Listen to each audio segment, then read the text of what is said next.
Okay, shall we get started? Cool.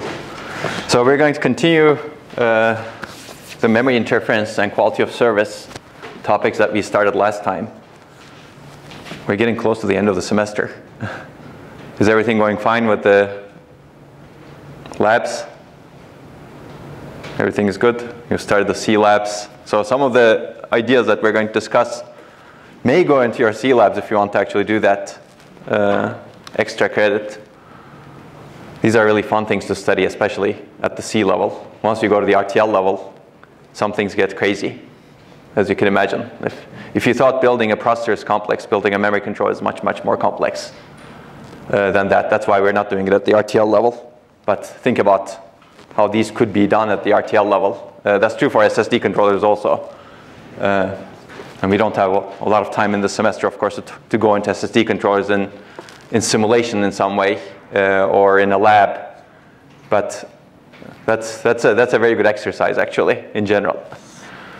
OK, is this light OK? Can you guys see this OK? OK.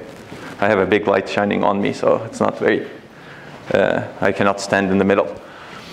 OK, so we're going to continue. I have an announcement to make, but I don't have the slide for that. So there's a distinguished lecture that's coming up next Monday at 4:15. Arvind from MIT is going to give a talk. He's one of the pioneers in data flow based computing and data flow architectures. And he's done a lot of work on high-level synthesis over time. And his talk is going to be more on open source hardware. So I definitely recommend that you attend the talk. It's going to be fun. It's part of the distinguished colloquium series of the department, essentially. And you can find the information, but I will have a slide tomorrow. I don't have the slide because I don't have internet connection here. I think a lot of things changed in the internet connection, so I cannot connect anymore. OK, so let's jump start. So basically, we were continuing this thing. This thing is not working. It's amazing. I want to. Is there another interface to reduce it? Anybody know? This is broken, I think. Maybe on the screen. Maybe what? On the touch screen. It broke down last week because the cable snapped. Okay. Because what happened? Cables? There is a cable on the left of the bar which has snapped. They removed it here. Oh, I see. Okay, I won't touch it. At least it's not covering the entire thing here for now. Maybe in the break we'll try to figure it out. OK, so basically we were OK.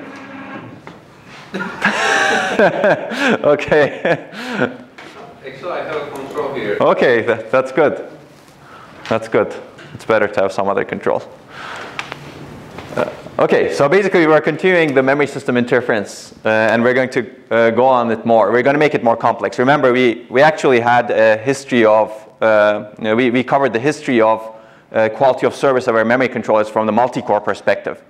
So multi-core systems were not really aware of the different requirements of cores in the memory controller. As a result, memory controller was essentially a denial of service vulnerability, and it was unfair to different applications. And we tried to solve that problem with many, many different techniques. And a lot of those techniques are employed in some way in existing memory controllers, or they're going to be employed sometime in the future.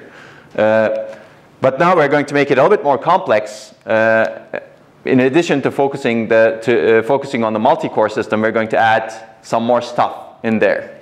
And some more stuff includes essentially the GPUs, hardware accelerators, and maybe other things.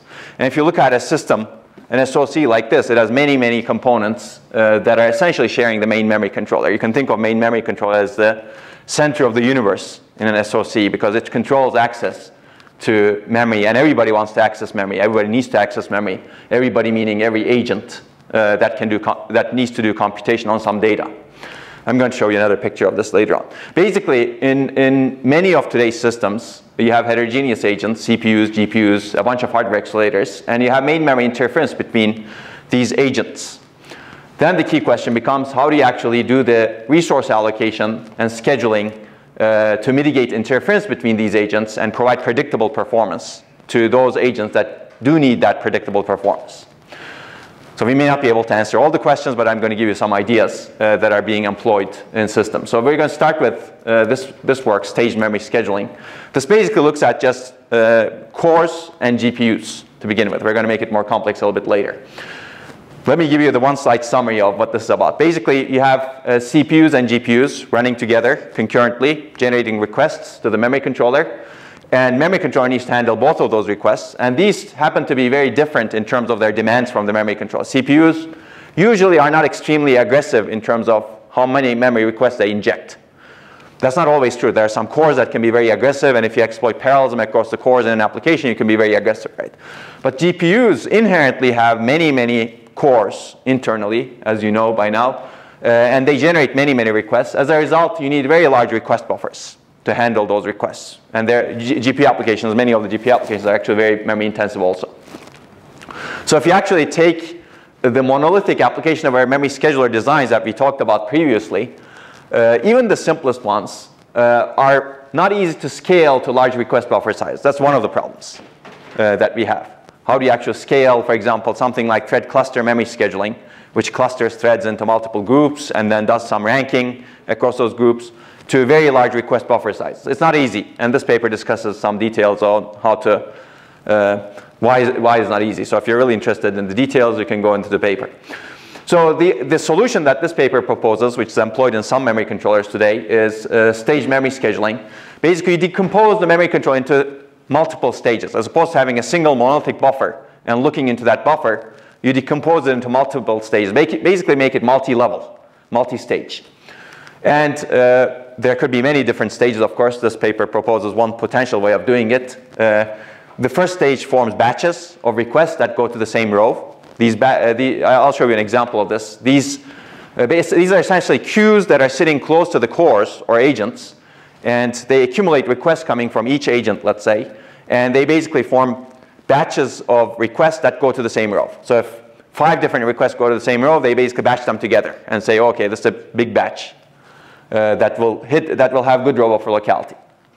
And then the next stage looks at these queues, and it basically does some scheduling across those batches. So as opposed to looking at individual requests, it says, oh, okay, I have a big batch over here that requests, I don't know, let's say 64 cache blocks from the same row buffer for the GPU. I'm going to take that, or I'm not going to take that, I'm going to take from some other queue. So there's a scheduling algorithm. This is the most complicated part, actually. This affects your performance, fairness a lot. Batch formation is relatively easy. The benefit of batch formation is you reduce the number of things that you look at. If the GPU generates 64 requests to the same row, you don't look at them individually. You look at them as a batch, as a group. It's a bit different from the batches in parallelism or batch scheduling. Unfortunately, terms are a bit overloaded. So, okay, we'll talk about the batch schedule. So the scheduling algorithm that you do across these different batches of requests actually makes a big difference between who do you prioritize, a CPU or a GPU or a low latency, a CPU with a low latency requirement. And then the last one is simple. Basically, a batch scheduler sends the requests into queues, and these queues are essentially simple DRAM command schedulers for each bank, and they basically issue requests to DRAM. They don't do anything else. They're basically FIFO, first in, first out queues. Okay, and if you design the scheduler this way, if you decouple things this way, it becomes simpler and more scalable, because what happens right now is you're distributing the buffers across these different stages. As opposed to having a single monolithic buffer, you're distributing the buffers across 3 stages, which is good. There's no single buffer that's huge. And also, you don't make a decision right away. You basically go through these stages to make the decision. And it actually provides higher performance and fairness, as we will see in a little bit. So this is a pictorial example of what it looks like when you have multiple cores, let's say 4 cores here and a GPU. And you guessed it, the purple ones are GPU's requests. So basically, GPU dominates the requests. If you have a monolithic scheduler, it looks like this.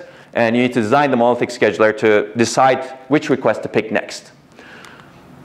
So staged memory scheduler actually replaces this monolithic scheduler. And if you have a smaller buffer over here, that's not good, because GPU actually hogs that smaller buffer even more potentially.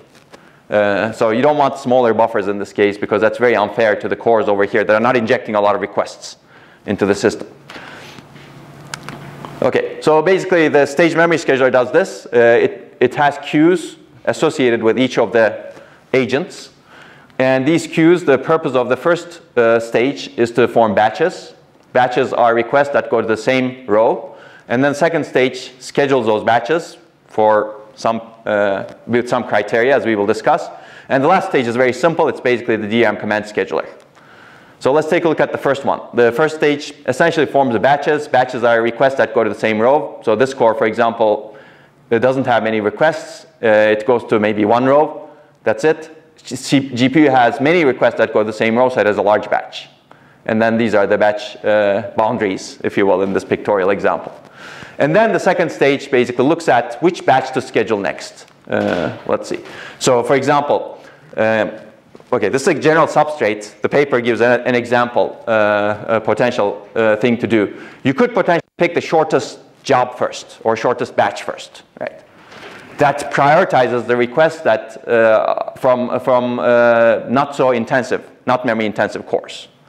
You could think of these as latency sensitive cores, right? That could be one scheduling policy you use.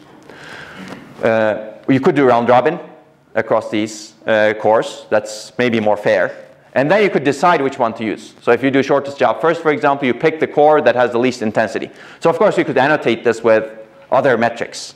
What is the intensity of the core in the last epoch? And then you decide, you have a notion of how intensive this core is for a while.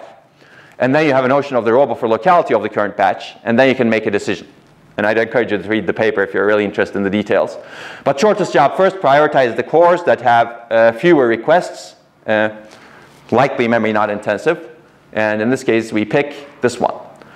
Let's assume sometime later, based on some criterion, you say that, oh, GPU is delayed too much, for example. So I'm going to switch to a scheduling policy that's more fair to all of these. Let's say we switch to round robin. Once you switch to round robin, you go round robin across each of these queues and pick the batch that's at the head of the queue. Right. And that's what basically happens. Okay? So this paper proposed a probabilistic way of switching between shortest job first and round robin, which essentially provides some sort of probabilistic fairness. So there are a lot of ideas over here that I'm talking about at high level, but keep these in mind. With some probability, you switch between this policy and this policy because you're not keeping track of exactly how much delay each core is having, how much stall time each core is having. So it's not as precise as we discussed. We talked about stall time fair memory scheduling, which tries to calculate slowdowns, extremely complex. This doesn't do that. This tries to use heuristics, shortest job first versus round robin, and tries to switch between these heuristics if it thinks that one core is being delayed unfairly over another. And a lot of the existing schedules actually do this sort of heuristics. It sometimes works, it doesn't always work. Okay, so I gave you the high-level ideas. Complexity, actually, if you design a schedule like this, this saves you a lot of area, and this saves you a lot of power, a lot of dynamic power also, which is not included here. So it's good in terms of the complexity of the scheduler. And the reduction in complexity comes from breaking a monolithic scheduler into stages of simpler schedulers, making these decisions in a distributed, staged manner, as opposed to in a centralized manner. Now, each stage also has a simpler scheduler. You consider fewer properties at a time to make the scheduling decision. So if you go back, for example, over here, these are simple FIFO queues. FIFO queues are the simplest thing that you can build. Basically, they receive the requests that come to them, and they basically schedule them in the same order. This part doesn't consider row buffer locality, for example. There's not even FR-FCFS, first ready, first come, first serve over here, because we actually form the batches in a row buffer locality aware manner at the top queues. But we didn't make a scheduling decision over there. So each part of the scheduler considers fewer properties. Okay. And each stage also has simpler buffers. Most of them are FIFO instead of out of order buffers. So last stage is definitely FIFO. The first stage, you need to do some reordering or some accounting to figure out which ones are the requests that go to the same row. And also each stage has a portion of the total buffer size. So in the results that I'm going to show you, the comparison is you have a monolithic scheduler that has a buffer size X, and you have this, the comparison point is you have a stage memory scheduler that has a total buffer size X across the 3 stages. So buffering is really distributed across the stages again. You have smaller buffers in the end. Okay, so let's take a look at the results over here. This paper proposes a a lever that's called GPU weight. Basically, how important is the GPU compared to other applications? And you could change this dynamically. The paper doesn't do that. The paper changes it statically. If the GPU weight is very high, it means that GPU is very important. So you need to prioritize the GPU to meet some frame rate requirements, for example. If the GPU rate is relatively low, the GPU is not as important. Cores are more important. Maybe GPU is meeting its requirements. So probably cores should be prioritized. And this is some system performance. You should take a look at the paper for the exact system performance. That takes into account the importance of the GPU. So if you look at the best previous scheduler for these different metrics, it looks like this, basically. That's the performance looks like. Of course, overall system performance is very high over here because you're prioritizing the GPU, and GPU has a lot of parallelism. As a result, the absolute performance compared to this point and this point is very high. But if you actually look at what is the best previous scheduler, assuming your GPU weight is around here, relatively low, it's Atlas over here. And it kind of makes sense because Atlas is really trying to prioritize applications that are keeping their cores busy. So it's basically good for system performance, as we've discussed so far. If your GPU weight is somewhere here, then TCM is the best scheduler, according to this paper, because now actually it's not clear what you should prioritize. TCM is good at balancing fairness and performance. So it's really giving performance to the cores that need it, and it's probably providing fairness such that the GPU can actually make progress and actually satisfy its frame rate or whatever metric you're trying to satisfy. And if you look at very high GPU weights, if you really want to prioritize the GPU, you use a scheduler like first ready, first come, first serve. GPU applications usually have very high roll buffer locality, very high intensity. And FR-FCFS is the perfect scheduler to prioritize such applications because, as we discussed, FR-FCFS prioritizes applications with roll buffer locality and older requests first. And because GPU is very intensive, FR-FCFS implicitly prioritizes the GPU. Makes sense, right? So this is actually really interesting. These do not take into account the GPU weight, but if the GPU weight happens to be this way, they maximize the performance. That does take into account the GPU weight.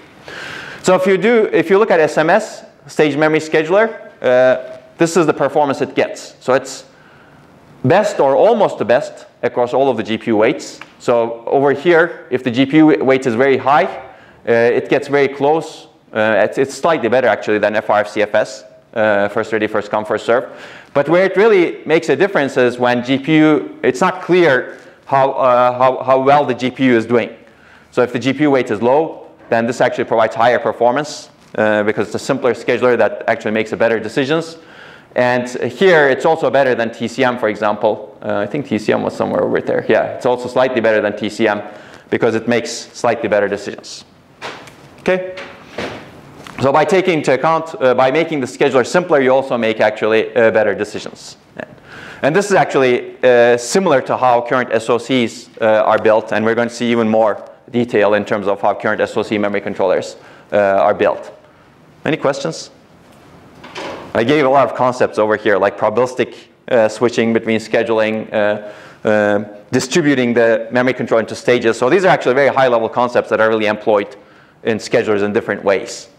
And also, there are more high-level concepts that can be employed in systems, right?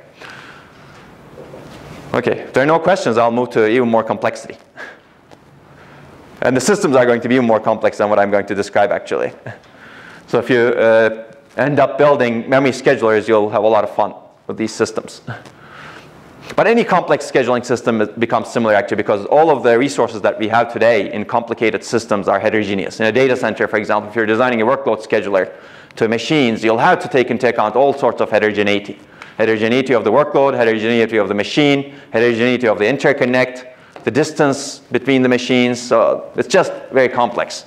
That's just one example of a system that's quite complex. That's why I think understanding how to use machine learning techniques in these areas would be very, very useful, but you need to really make sense out of the system first and figure out what machine learning techniques could be useful based on that system. So it's not an easy task also, because if you just apply some random machine learning technique, let's say, okay, neural networks, will it work or will it not work? I don't know. Maybe it's to be tried, but those black boxes usually have problems at some points. Okay. Okay, let me talk about this one. So I've already said current SOC architectures look like this. In this case, hardware accelerator is a GPU. You can consider it as a hardware accelerator also. Because hardware accelerators are usually components that have some sort of latency or known latency or bandwidth requirements. We're going to see some examples of this. Whereas CPUs, they may have known latency or bandwidth requirements, but that's not necessary. Whereas hardware accelerators, 30 frames per second, 60 frames per second, you need to satisfy it. Like an image processing accelerator or speech accelerator, you need to satisfy some sort of guarantee. And you have a main memory system that's shared between CPUs and hardware accelerators. As a result, you have interference, of course. Well, we're going to look at how to schedule memory requests from CPUs and hardware accelerators to mitigate interference. And this is from the paper that I'm going to briefly describe. So it's actually not just hardware accelerators. It's a lot of stuff that goes to the memory controller, right? You have all these accelerators and the DMA engine that you could think of that as an accelerator of moving data between storage and main memory or between main memory and main memory. So that actually goes into it, but we're not going to talk about that in this particular work over here. And you can see that these are the devices and the memory controller. So basically, if you look at an SOC, all of the computation units share the DRAM controller, plus the data movement units. They also share the DRAM controller. Okay, so let me give you this one slide summary, and then we'll go into a little bit more detail over here. So yeah, we already said this. Hardware accelerators and CPUs share the memory subsystem, and they interfere with each other in main memory. The goal is to design a memory scheduler that basically provides high performance overall to the entire system while meeting the deadlines of the hardware accelerators. The challenge is basically things are heterogeneous. Different hardware accelerators have different memory access characteristics. They have different deadlines. And current schedulers do not smoothly handle those deadlines. And also, different cores have different characteristics and different, I don't want to call them deadlines, but different performance requirements. So this is one downside of existing systems before this work. Memory intensive and long deadline hardware accelerators significantly degrade CPU performance when they become high priority. So what this means is some accelerators have very long deadlines. So you need to satisfy some bandwidth requirement across, let's say, I'll exaggerate, across 1 hour. Within 1 hour, you need to satisfy some number of requests to meet the deadline. If you do it at the very end of that 1 hour, that's not good in general because you're delaying, you're procrastinating. As a result, you're basically, if you wait until the end of the deadline, you're essentially destroying the system performance for other cores. That's what this is saying, basically, because some hardware accelerators may be memory intensive, and they may have a long deadline. Just don't wait until the end. Do it over time. And I'm going to describe what that over time means. It's very intuitive, but it's amazing that sometimes systems are designed in a very procrastinating manner. Probably you would empathize with that because I think everybody procrastinates. There's a deadline, and you wait until the deadline to do something, right? It may be very human to do that. But maybe we shouldn't put our humanness into the design of the systems. Okay, so the second one is short. There are also short deadline hardware accelerators where you need to meet the deadline very quickly, basically, within 1 second, for example, or milliseconds. Speech is one example. You would like to, audio accelerator, for example, is one example. You need to meet the deadline, otherwise you may hear things in a delayed manner, right? And this could be a relatively short deadline.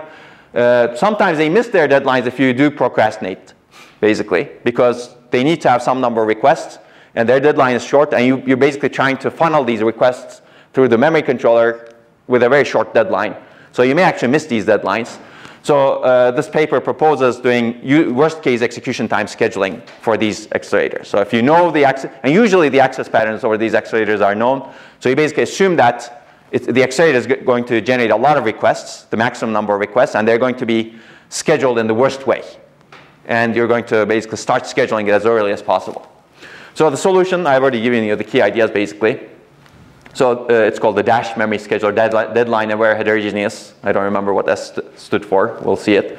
You prioritize hardware accelerators over CPUs anytime when the hardware accelerator is not making good progress. You don't procrastinate until the deadline comes. You do it over time. Basically, you keep track of the progress each hardware accelerator is making. And if the hardware accelerator is not making enough progress to, or reasonable progress, then you actually prioritize the hardware accelerator. We will see that. And existing systems actually employ things like this.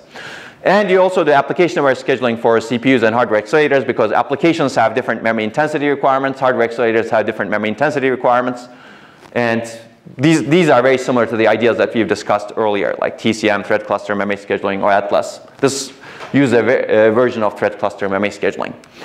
And basically, this, if you use this scheduler, this improves performance significantly overall, and it meets the deadline perfectly, or almost perfectly. Of course, you cannot test all the deadlines for hardware accelerators. And this is also freely available. You can take a look at it. So let's go into a little bit more detail over here, because it's relatively interesting. I already said this. You want to design a memory scheduler that meets the GPUs and accelerators' frame rates and deadlines and achieves high system performance. The basic idea is different CPU applications and hardware accelerators have different memory requirements, and we want to track progress of different agents and prioritize accordingly. That's the idea. So tracking progress for hardware accelerators is easy, because you know how many requests per some time unit that you need to satisfy. Time unit is your deadline. How many requests is your bandwidth requirement. So you can keep track of that progress. If you need to, for example, finish 100,000 requests within 1 hour, you could keep track of the progress of the accelerator. Or have I finished a proportional number of requests in the first minute? If not, prioritize the accelerator. Right. So basically, you want to keep the proportion the same. That's the idea. So that's the idea of distributed priority. These accelerators need priority to meet deadlines. Worst case priority is not always the best, and also waiting until deadline is not always the best. Basically, keep track of the progress and prioritize when these accelerators are not on track to meet a deadline. And you distribute the priority over time. And this mitigates the impact of accelerators on CPU cores requests. So let me give you a little bit more detail how this works. So this was the previous work in the past. I talk about CPU, GPU, but you can think of any hardware accelerator like a GPU. You just need a deadline. This dynamically adjusts the GPU priority based on the GPU's progress, and it lowers the GPU priority if the GPU is making good progress to achieve its target frame rate.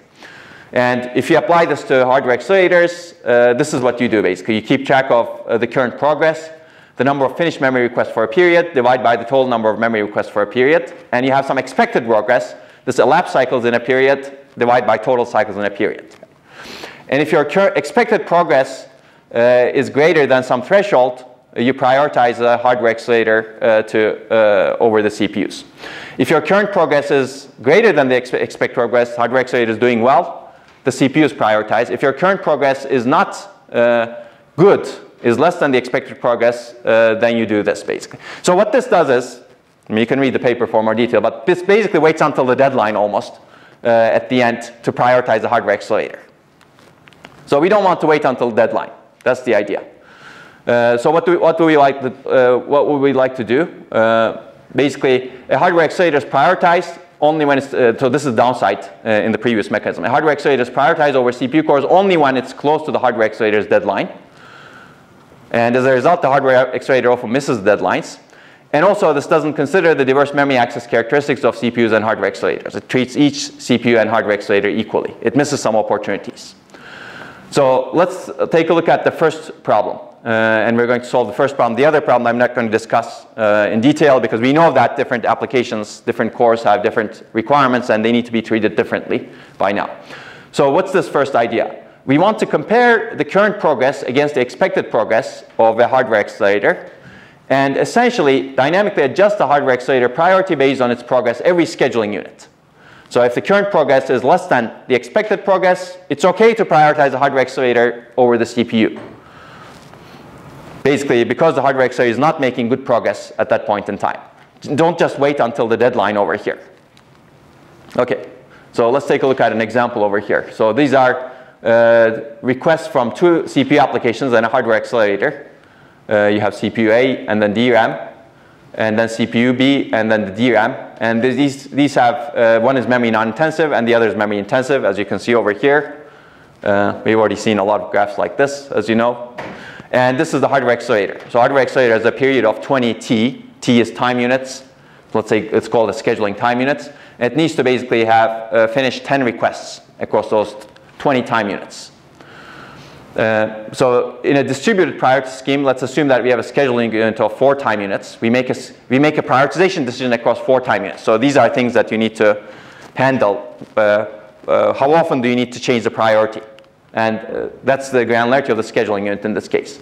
So initially, you know that the hardware accelerator has not made any progress, but its expected progress is 0 out of 20. We initially prioritize the hardware accelerator. So hardware accelerator sends its requests. Okay, that's the initial. You make some design choice over there. At the end of the first unit, what happens is hardware accelerator finished 4 of its requests out of 10 it's supposed to send. Its expected progress is 5 out of 20 because we have 5 scheduling unit intervals in a 20 T period. That's the period is the deadline, if you will. So basically, you need to finish 10 requests out of 20 units over here. Here, we've finished 4 out of 10, 4 out of those 10. But because we have 5 of these scheduling units in a 20 T period, the expected progress is really 5 out of 20, right? So 4 out of 10 is actually greater than 5 out of 20, which means that the hardware accelerator can take it easy for a while. The CPU can be prioritized over the hardware accelerator. And that's exactly what happened over here in the next interval. So this corresponds to this end over here. In the next interval, the CPUs are prioritized over the hardware accelerator, and they happen to be very intensive, so hardware accelerator doesn't get any requests serviced in the next interval. So at the end of the next interval, you see again, hardware accelerator didn't make a lot of progress, actually didn't make any progress. It still has 4 requests serviced. Out of 10, it's supposed to get serviced. Its expected progress, according to this, is it should really have 8 out of 20. But it didn't get 8 out of 20, so 4 out of 10 is less than 8 out of 20, right? Or less than or equal to. In this case, equal to goes to hardware accelerator. So hardware accelerator gets prioritized over CPU. So in the next interval, hardware accelerator sends its requests, and it's very intensive, so all of its requests are serviced at the expense of CPU's requests. And then in this interval, you compare again. Hardware accelerator made 8 requests out of 10. Its expected progress is 12 out of 20, because you've actually finished 3 intervals out of 5. And it's doing well compared to the expected progress, so you deprioritize the hardware accelerator over the CPU, and the next interval CPUs get prioritized again. At the end of that, you go back to hardware accelerator being prioritized because it didn't make enough progress compared to the expected. And during this interval, hardware accelerator finishes its request, and then the CPUs can sneak in their request, as you can see, over time. So that's the idea, basically.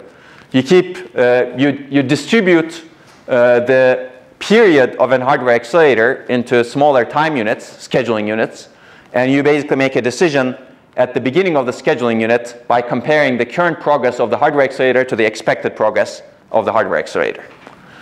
Now, if you actually have many, many hardware accelerators, this becomes actually more complicated, as you can imagine, right? If you have 20 different hardware accelerators with very different deadline requirements, and some of them may be actually, some of them may have deadline requirements within the scheduling unit, although there are not a lot of them.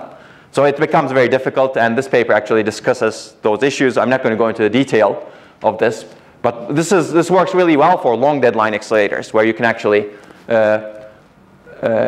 have many, many scheduling units within a period. A period is the amount of time where you need to satisfy some number of requests from the hardware accelerator.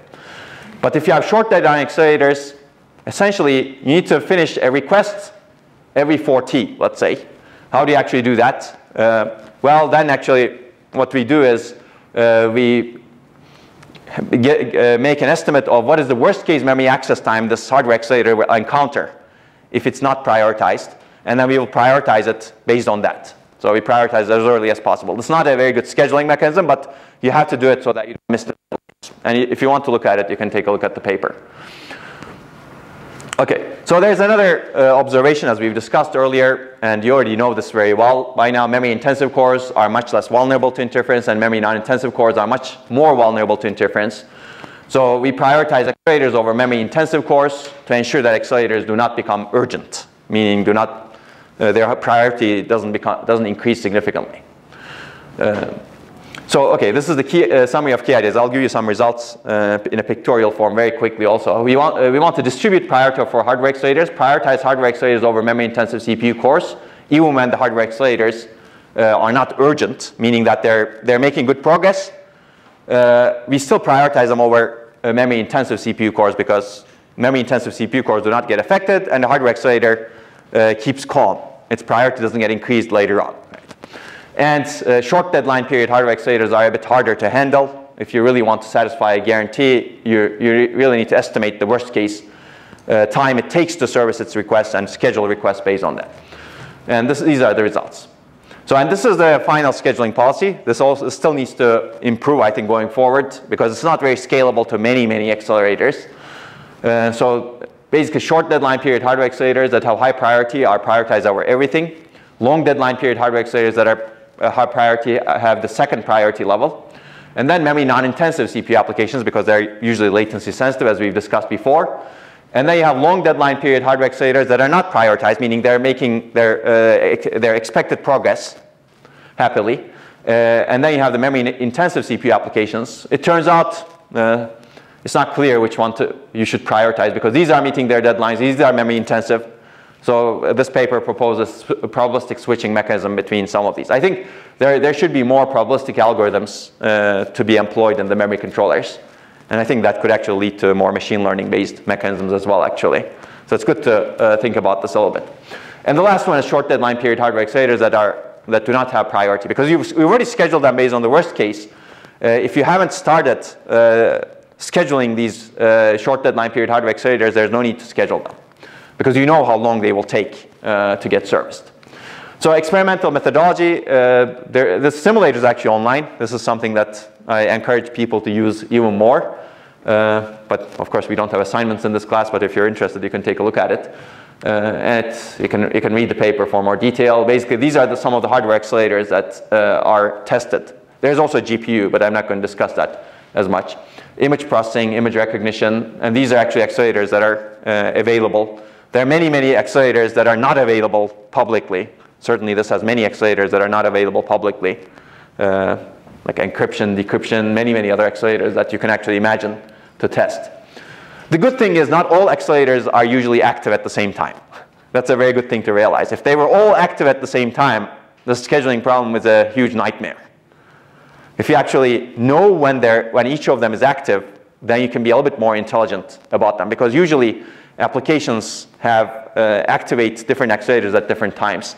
But again, that's today, right? In the future, you may imagine a scenario where most of the accelerators are active at the same time, right?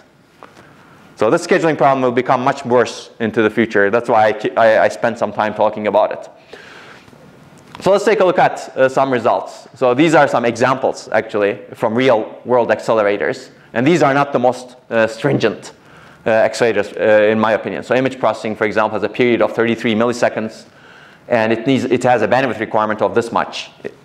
Within that period, it needs to satisfy. This is some other image processing. A lot of these are image processing accelerators, actually. They just have different names. Resizing, for example, some edge detection, I believe. You could have face recognition applications also. But some of these are relatively short priority, as you can see. Their period is 0.8 microseconds. That's not a lot of requests. And they have a bandwidth requirement that looks like this. So if you want to satisfy that, when the accelerator starts generating requests, you should really be careful.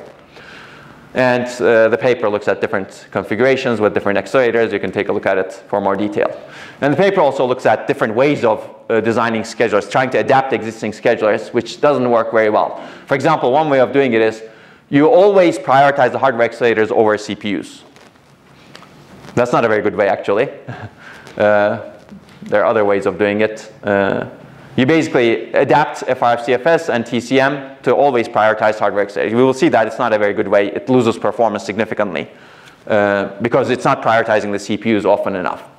The second one is FR-FCFS with dynamic priority. The dynamic priority that I discussed, the baseline mechanism that basically prioritizes the hardware accelerators at the very end, pretty much, of their deadline.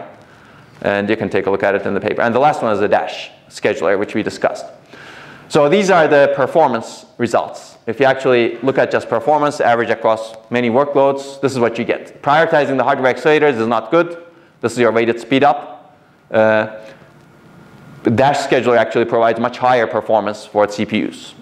This actually provides very good performance for CPUs, but doesn't meet the deadline. So you have multiple goals over here, not just high performance for the CPUs, but also meeting the deadlines. What fraction of the time do you actually meet the deadlines? Well, if you always prioritize accelerators, actually you do meet the deadlines, in these configurations at least. If you don't prioritize accelerators, but wait until the deadline, there are cases where you actually miss the deadlines. So you can see that there are cases where you miss the deadlines a lot over here. Whereas if you look at the dash scheduler, it does meet the deadlines. It's very similar to these two schedulers over here, but it's much better in terms of performance compared to always prioritizing the hardware accelerators. So essentially, always prioritizing the hardware accelerators is not good for performance. You would like performance plus meeting the deadlines at the same time. And the paper discusses these in detail, so if you have interest, you can take a look at it. Okay, I'm going to go through this. Okay, any questions? Any thoughts?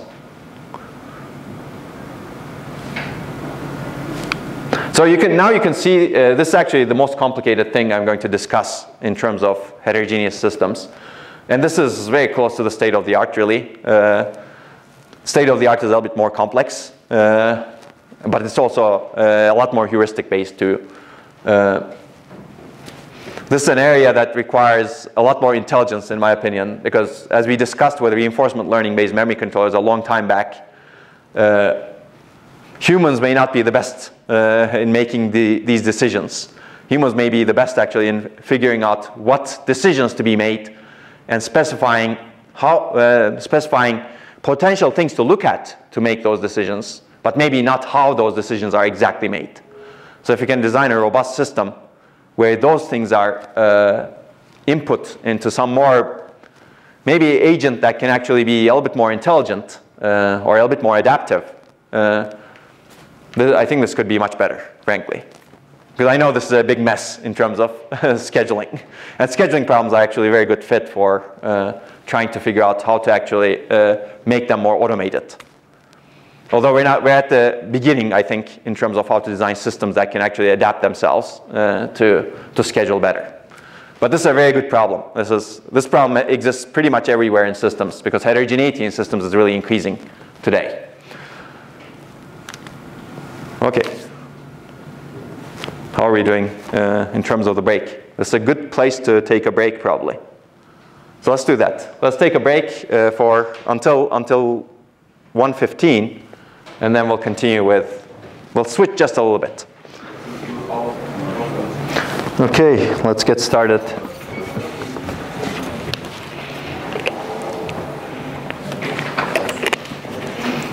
So we have some more to cover in memory interference, and I'm hoping to finish it today, but we'll see how far we can go. So the previous schedulers that we discussed were providing strong memory service guarantees, right? But they were doing it for accelerators. Now there's a more general question. How do you do it in general in the system? How do you allocate resources to, for example, CPUs to mitigate interference and provide predictable performance? So this is a more general problem, so we're going to try to solve it in a more general way. It's not the most efficient way for accelerators, so we're going to look at it from the multi-core perspective again. So we want to satisfy performance and service level agreement requirements in the presence of shared memory, heterogeneous agents, and hybrid memory and storage. Of course, we're not going to solve that, but the problem is actually much bigger than what we're looking at right now if you think about it, right? It's not just memory scheduling. It's across the stack. But again, we're not going to solve the entire problem.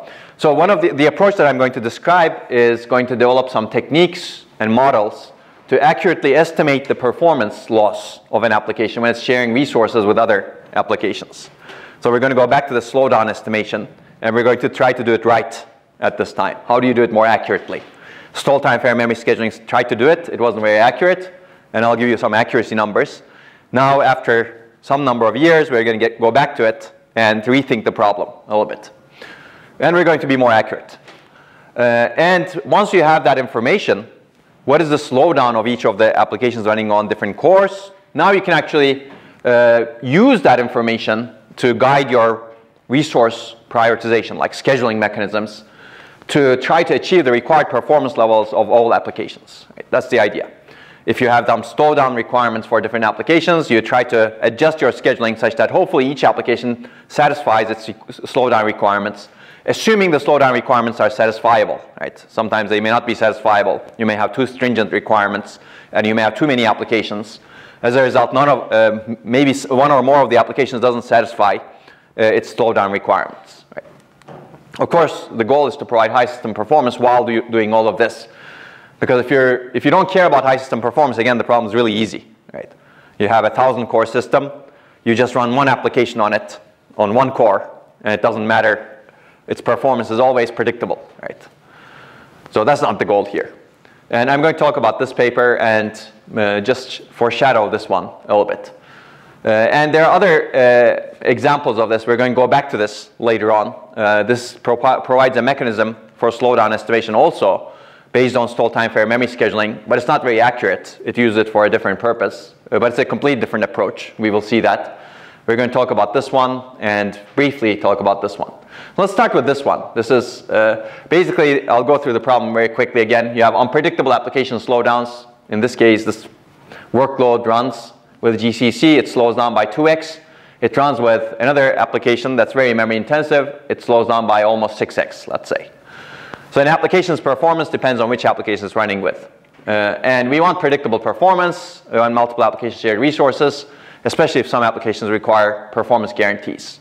There are many cases for this. I've already motivated, but there are more cases over here. In mobile systems, for example, if you're running interactive applications with non-interactive applications, you need to guarantee performance. In server systems, you have different users' jobs consolidated onto the same server. You need to provide bounded slowdowns to critical jobs if you want to satisfy a service level agreement. Right?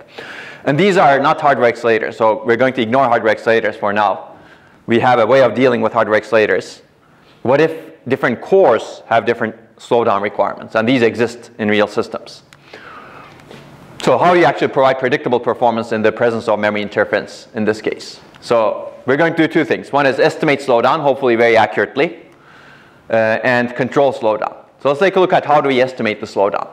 So remember the definition of the slowdown. This is the same as what we discussed earlier for STFM. It's the performance you have alone divided by performance you have when you're sharing resources with others. So the observation in this paper, in this work, is that if you want to estimate the performance alone, performance shared is easy, as we discussed, right? You're running together with other workloads. You know what is your performance at that point in time. Performance alone, if you remember stall time fair memory scheduling, it basically tries to remove some excess stall time from this performance shared. So it counts number of cycles where this application gets delayed due to resource interference. And that becomes very complex, and that adds a lot of inaccuracy. The observation in this work is you actually take a step back, and you basically look at a coarser granularity, as opposed to trying to figure out what is the impact of a single request on the performance of an application, or what is the impact of the interference on a single request on the performance of an application. You look at a bunch of requests over time. So that's the idea over here. So if you look at a memory bound application, which has many memory requests, performance is actually correlated proportional to the memory request service rate.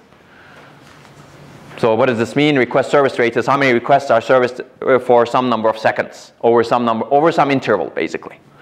And if you're memory bound, your performance directly correlates with how many requests get serviced over a particular interval. And this is real results, actually. The paper has more detail on how to collect these results. This is a real system, Intel Core i7, with some memory bandwidth it has. And this is one application. The application is run alone over here. Its request service rate is 1. It's normalized to when it's run alone. And its performance is also normalized to when it's run alone. That's also 1. Now, we run it with a hog application, memory performance hog application, that essentially consumes some amount of the memory bandwidth. In this case, for example, it's consuming 10% of the memory bandwidth. And as you go from right to left over here, the memory hog becomes a bigger hog. So it's consuming a lot more bandwidth. So it's not giving, it's giving less bandwidth to this application to use.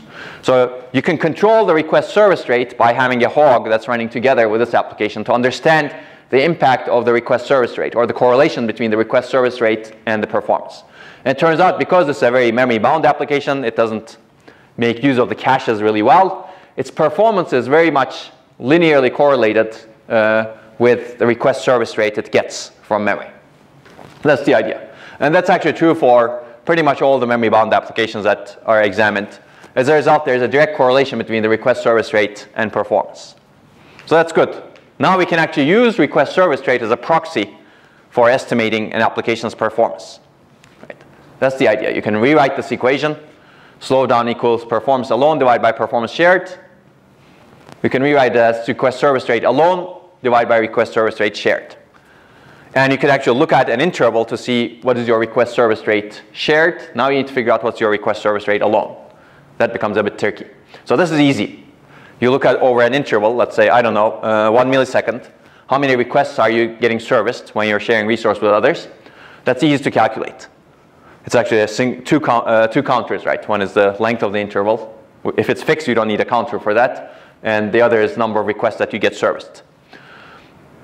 This is harder, of course.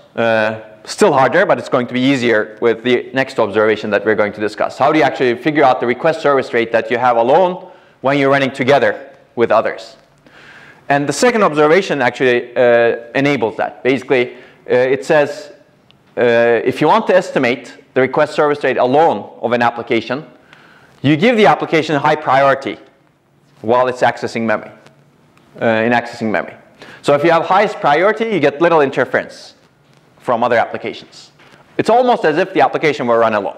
That's the idea over here.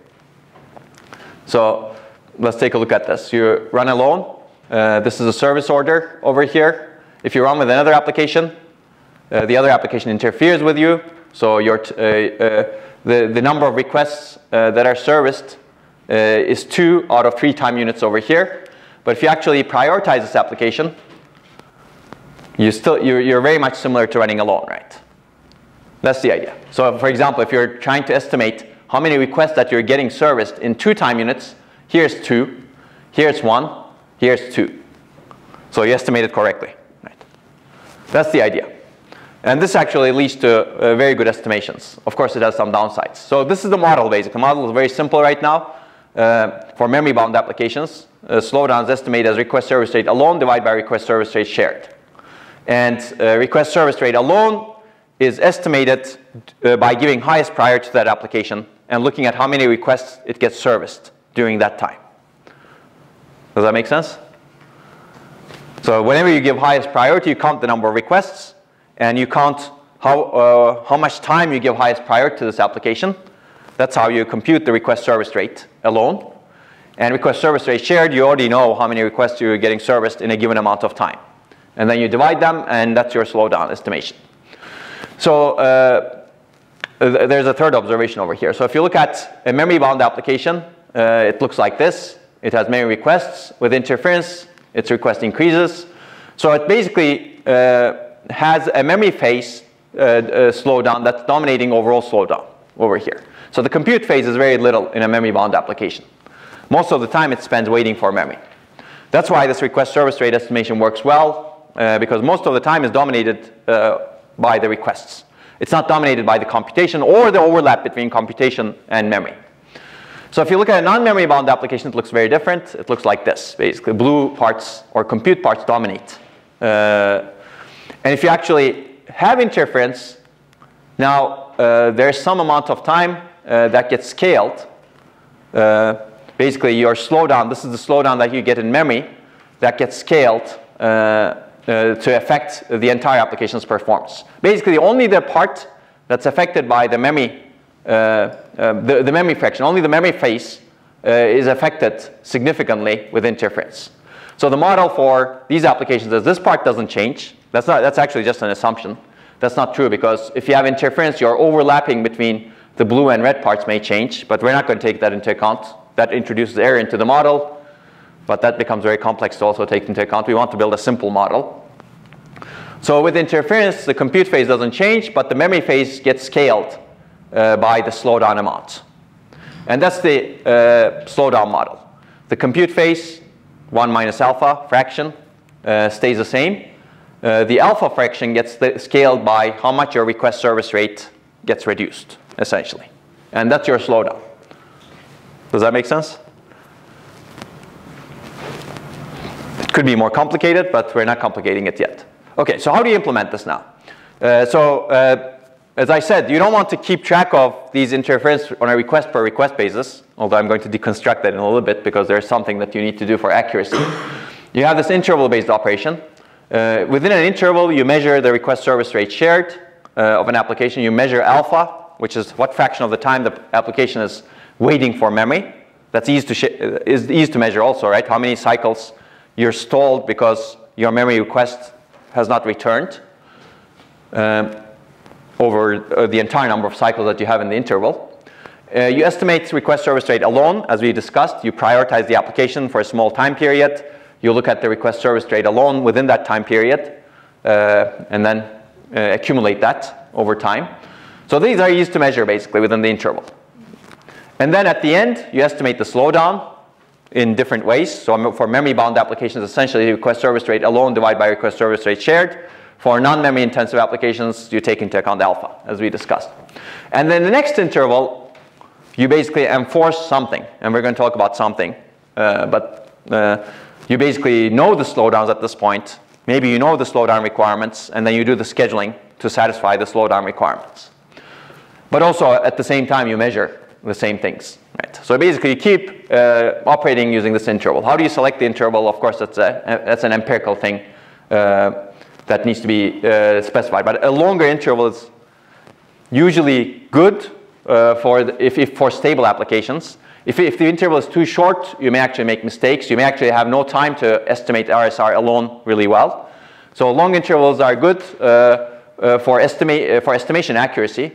But if you have too long of an interval, then if the application changes behavior in that interval, then you will not be able to adapt to the application behavior change. So that's usually the problem and upside and downside with interval-based mechanisms. Interval-based mechanisms are simple, but you need to decide the interval length. Too short of an interval may reduce your accuracy, may not give you enough time to calculate these metrics in a reliable manner, even for stable applications.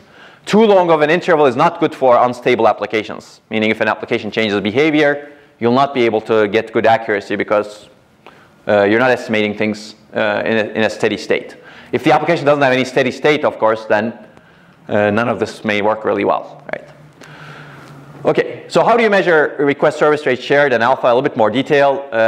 You have a per core counter to track the number of requests serviced for request service rate shared, and you know the length of the interval. That's easy. At the end of each interval, you basically have number of requests serviced divided by interval length. That's your request service rate shared. And how do you measure the memory phase fraction? You count the number of stall cycles at the core due to memory, and you compute the fraction of cycles stalled for memory. That's easy also.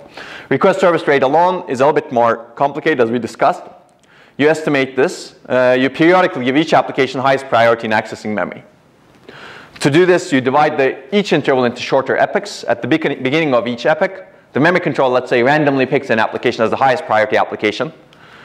And at the end of an interval, for each application, it estimates this value. Number of requests during those high priority epochs, divided by number of cycles the application is given high priority. And that gives you, hopefully, your request service rate alone, because it's as if the application is running without interference. But that's unfortunately not exactly true. It's impossible to eliminate some source of interference just by prioritization. And we discussed this already, row buffer interference, for example, right? This doesn't take into account row buffer interference. Just by prioritization, you don't ensure that you're running alone. So basically, when an application is high priority, it still experiences some interference, and there's some inaccuracy. And let's take a look at that inaccuracy, because this inaccuracy actually builds up, so you need to somehow control it. So you have this application running alone, or not running alone. It's given high priority when it's running together with the blue application.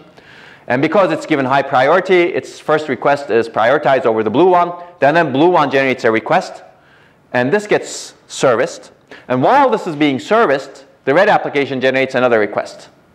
But this red application's request cannot get serviced because the blue one's request is already scheduled to the particular bank. Let's say they have a bank conflict. Now, what do you do over here? This application, even though it's higher priority, it needs to wait until this request, blue request, is serviced because the blue request servicing has started before this request was generated. That's the downside of this estimation. Even if you prioritize an application in the memory scheduler, you will run into issues like this. As a result, there are some cycles that this application is interfered with, and it cannot schedule its requests even though it's the highest priority. So how do you, the solution here is to take these into account somehow, and we would like to determine and remove the interference cycles from this RSR alone calculation. Now this is looking a little bit more like stall time fair memory scheduling, but we're going to control it because it's not, you don't do it for everything. You just do it whenever an application has the highest priority and its request cannot be serviced because some other request is occupying the resource. And that's the idea. The cycle is an interference cycle if a request from the highest priority application is waiting in the request buffer and another application's request was issued previously. So this doesn't take into account row buffer interference, for example, and some other forms of interference. But it's going to be, and that's going to lead to error in the model, but the error is not going to be as high as stall time fair memory scheduling. So if you want to improve the error, of course, now you need to take into account some other things. And that's not an easy problem as we discussed in the past. This idea of estimating, using the request service rates as proxies for performance makes it a little bit easier, but doesn't get rid of the complete problem. If you want to get 100% accuracy in slowdown estimation, there's a need for another idea. That actually, this idea basically was a big jump from the state of the art to how to estimate it, but as you will see, it will get to within 10% accuracy, but if you want to get to 0% error, within 10%, 0% error, then you need to do you need to come up with another cool idea, let's say. Okay, so let's put it all together. This is the mice model, memory interference-induced slowdown estimation. As we've discussed, it's interval-based operation. Well, I guess I already said everything I wanted to say. We know how to do all of this right now. Then we can estimate the slowdowns. Now let's take a look at the accuracy of the slowdown estimations that you have with this sort of model. And we've already discussed STFM. So there were not a lot of works on slowdown estimation, actually, surprisingly.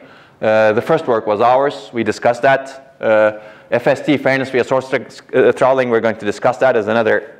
But this does also estimate the slowdowns, and based on the estimation of the slowdowns, it throttles the cores, basically. It improves upon the STFM model slightly. There's also another way of estimating slowdowns. It's, again, similar to STFM. You basically keep track of every request and figure out how much that request is delayed, and you try to count the number of cycles you're delayed more than you would otherwise be delayed if you were running alone. Okay, it's very similar ideas, basically, these three works. There are differences in the details, which we're not going to get into. Yeah, I already said this, I think. Basic idea is you have the stall time alone, stall time shared, in stall time fair memory scheduling, and this is easy, this is hard, and it counts the number of cycles the application receives interference, and it uses a lot of heuristics. So the advantage of this mice model that we discussed over STFM, I already told this, but STFM, well, I didn't tell this one. STFM estimates alone performance while an application is receiving interference. So the application is not prioritized, it's receiving interference, and alone performance estimation is hard. The key insight here is prioritize the application, get rid of a lot of sources of interference, some of them remain okay, but it becomes a lot easier of a problem if you prioritize the application at that point in time. Now it's almost as if it's running alone. So you got rid of a lot of interference sources that way. It's not perfect, of course. That's why this insight makes it easier, prioritizing the application. The second advantage is actually I have another advantage that I'm going to add to this, but STFM, if you look at the stall time for a memory schedule, it doesn't take into account the compute phase for a non-memory bound application. It just looks at the stall time, memory stall time, right? It doesn't look at the entire application's behavior. But mice accounts for the compute phase, so it gets better accuracy for applications that have not a lot of memory intensity. So STFM is actually very inaccurate for applications that have, STFM is inaccurate for applications that do not access memory a lot. Because it doesn't think about compute phase. It thinks about the memory phase. It looks at the memory phase slowdown. It thinks the memory phase slowdown is everything. But that's not true. Okay, there's also another thing that I should really mention over here, which is a third advantage. It's really fundamental to the work, but basically you look at a long time interval. to make these decisions. You amortize the interference estimations across many requests and across a long time interval, as opposed to doing these decisions on a per request basis, doing these calculations. Okay, so let's move on. We're going to take a look at the results. The paper has a lot more detail, but basically the paper looks at 300 multi-programmed workloads, and it does some comparisons in terms of model. So let's take a look at one example, a spec application, let's do 3D. It's running with 3 other applications in a 4-core system. It's for a 4-core system. And we're going to look at the slowdown it experiences. This is the actual one. If you actually go and if you have a way of measuring the slowdown, this is what you would get. Its slowdown looks like this. Ideally, a good model would track it perfectly. Right? So if you look at STFM, stall time fair memory scheduling, it doesn't track it very nicely. It estimates its slowdown, as you can see. It does that correctly, but it's not really tracking this curve, neither in an absolute manner nor in a relative manner. Right? The only relative manner is it's basically higher than 1. It has some error. Mice is actually not bad in tracking the curve. It's not perfect, but it's much better than STFM, as you can see. It sometimes reacts early, reacts late. It's because of all of the modeling error that doesn't account for all of the sources of interference internally. So let's take a look at other applications. This is just some examples. These are memory intensive applications on the top. And these are the curves that you have over 100 million cycles, let's say. And these are not so memory intensive applications. So if you look at the top, this is STFM. Wait a second. No, the blue one is actually actual, yes. The blue one is the actual slowdown. These are the actual slowdowns that you get. So memory intensive applications, you see significant slowdowns, right? This is only 4 cores. That's why you don't see 16x or something. Memory non-intensive applications, in this particular case, they're extremely memory non-intensive. As a result, they don't slow down much. They basically are using the caches really well. They don't have many memory requests. So these are the estimates that you have with stall time fair memory scheduling. Well, here it's not bad. Here it's not bad maybe. Here it's getting worse. Here it's actually pretty bad because it thinks the memory slowdown is everything. And we're going to fix that. And if you actually look at mice, it's pretty good across the board over here. It's not perfect again. And this is the average error that you get across 300 workloads. The slowdown estimation of STFM is about 30% error, and with mice you get about 8% error. So 8% is, you could argue whether it's high or low, but it's definitely lower than 29%. So, but this also shows that there's room for improvement to get it to 0% if it's possible. Okay, so now let's now switch to controlling the slowdowns. We can estimate the slowdowns with some accuracy, within 10%, let's say.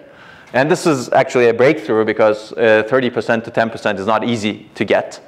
If you get from 8% to 0%, that will be another breakthrough, I think, and that could enable many, many things. How do we control the slowdown? What do we do with it, basically? If we estimate this reasonably accurately, what can we do with it? The paper discusses multiple things. I'm going to pick one of them. We want to provide soft slowdown guarantees. This is different from the harder guarantees that we want for hardware accelerators. Even hardware accelerators may not be really hard, right? You have a deadline, sure, but if you miss the deadline, it's not the end of the world. It could be, depending on what you do. If your hardware accelerator is for your anti-lock braking system, for example, that may not be good if you miss some deadlines. So the hard deadline versus soft deadline, it really applies to what are the implications. So we're going to look at softer deadlines. The goal is to ensure some quality of service critical applications with some definition meet a prescribed slowdown bound. It's not a deadline really, it's a slowdown bound in this case. There are many ways of specifying performance requirements. Hardware accelerators are usually specified based on some deadline. In this case, we specify it based on some slowdown bound. I can tolerate only so much slowdown compared to when I'm running low. And we would like to maximize system performance for all other applications. That's always a goal, as we know. So the basic idea is very simple. You allocate just enough bandwidth to quality of service critical application and assign the remaining bandwidth to other applications. What is just enough bandwidth? Just enough bandwidth to meet the slowdown bound. If it's meeting the slowdown bound, don't allocate more bandwidth. Use that remaining bandwidth for other applications to improve performance. That's the idea. So this is one mechanism to provide soft quality of service. You assign initial bandwidth allocation to the quality of service critical application. You estimate the slowdown of that application using the model that we just discussed. And after every n intervals, you check. If the slowdown is greater than the bound with some epsilon, you increase the bandwidth allocation. If the slowdown is less than the slowdown bound that you need to satisfy, that's good. You can decrease the bandwidth allocation. And you can have some hysteresis in this such that you don't keep oscillating between increasing and decreasing, right? And we talked about this hysteresis earlier when we talked about branch predictors or thermostats, right? It's the same concept. All of these design principles can be employed here also. When you don't meet the slowdown for, let's say, n intervals, then you need to make a choice, right? One choice that you could make is you notify the operating system or the virtual machine scheduler, say, okay, I cannot, you schedule all these jobs on top of me, the poor node. I cannot meet the slowdown bounds that you told me, so do something else, please. That's basically what you can do, right? And this is actually where the interfaces matter a lot. I think these interfaces need to change to be able to do this. And today, for example, the virtual machine schedulers are either conservative or they're aggressive, and they figure it out much later if they're not meeting the bounds. And if something is really SLA critical, they become extremely conservative, and they basically say, okay, we're not going to schedule anything else with these jobs. We discussed this earlier. But if you have this sort of interface where the hardware tries to meet the bounds, and if it doesn't, then it quickly says, okay, I cannot meet it. Schedule this job that you really care about somewhere else, right? Or deschedule some of the jobs that you scheduled on me such that the job that you scheduled on me that's important satisfies its requirements. Okay, any questions? Okay, so let's take a look at how this works basically. What is the benefit? So we're going to look at each application. There are 25 applications in total. Each application is considered the quality of service application, critical application separately. And it's run with 12 sets of core runners of different memory intensities. So we have a total of 300 multi-program workloads. Each workload is run with 10 slowdown bound values, 10 different values. And we're going to look at how many of the time, what fraction of the time in all of these experiments, the quality of service critical application meets its deadline or doesn't meet its deadline. And do we actually predict it accurately or inaccurately? Right. So the baseline memory scheduling mechanism that we're going to compare to is going to be very similar to what's done in practice. You always prioritize the quality of service critical application. Right. This is very similar to always prioritizing the accelerator, hardware accelerator. Not a good mechanism because quality of service critical application doesn't need to be prioritized if it's meeting its quality of service requirement. So this is not good for performance. This is good for quality of service critical application. And other application requests are scheduled in FR-FCFS order as we've discussed. So let's take a look at one workload before we go into overall results. So this is one workload, four applications. This is the quality of service critical. These are non-quality of service critical. If you always prioritize the quality of service critical application, this is the slowdown you get. So this is close to the best we're going to achieve if these applications are always running together. Of course, if you remove one of these applications, then you can actually reduce your slowdown, right? But we're not going to look at that solution right now. We're going to assume these applications are always running together. That's a harder problem. So if your quality of service bound is 10, that's the slowdown bound that you want to satisfy for less than 3D. 10. 10 is a very loose quality of service bound, right? Basically, it's most of the time satisfied. And you know that, hopefully, with the model. As a result, its slowdown is relaxed. So when you actually use mice, the mechanism that we just discussed, which really adapts the prioritization, the bandwidth that's given to this application based on the slowdown and the slowdown bound. Most of the time, the slowdown bound, because the slowdown bound is so loose, most of the time less than 3D satisfied slowdown bound. As a result, it's not prioritized. And other applications are prioritized, and there's a mechanism for prioritizing other applications. You can just read in the paper. In some application-aware manner, basically. If you do that, here the slowdown of Leslie 3D is almost 3, let's say, but the slowdown of other applications are much lower. As a result, you satisfy the slowdown bound, and you also get high performance on the other applications. That's the beauty of knowing close enough what your slowdown is using a model like this. Whereas if you don't know how much you're slowing down an application, you would prioritize the worst case and you would lose a lot of performance. In this case, you're gaining a lot of performance on these applications while still satisfying the slowdown bound. Okay, let's reduce the slowdown bound a little bit more. Let's make it 3.33, 10 divided by 3. We're still satisfying it, as you can see. The slowdown actually is reduced to 2.75 or whatever that is. But we didn't affect the other applications that much also. So the other applications have still gained a lot of performance compared to always prioritizing the quality of service critical application. But the quality of service critical application did not lose also. Its slowdown bound is still less than 3.33. So that's good. Now let's make the bound even tighter. Let's make it 2, 10 divided by 5. If we make it 2, you can see that they're almost satisfying the slowdown bound. That's good. And these applications, okay, it didn't gain much performance compared to always prioritizing the quality of critical one, but these ones actually gain performance. So even if your slowdown bound is very, very tight, you can gain performance on the other applications while still satisfying the slowdown bound of this quality of service critical application if you actually have a model that's relatively accurate like this. Now let's make it even more unrealistic at this point.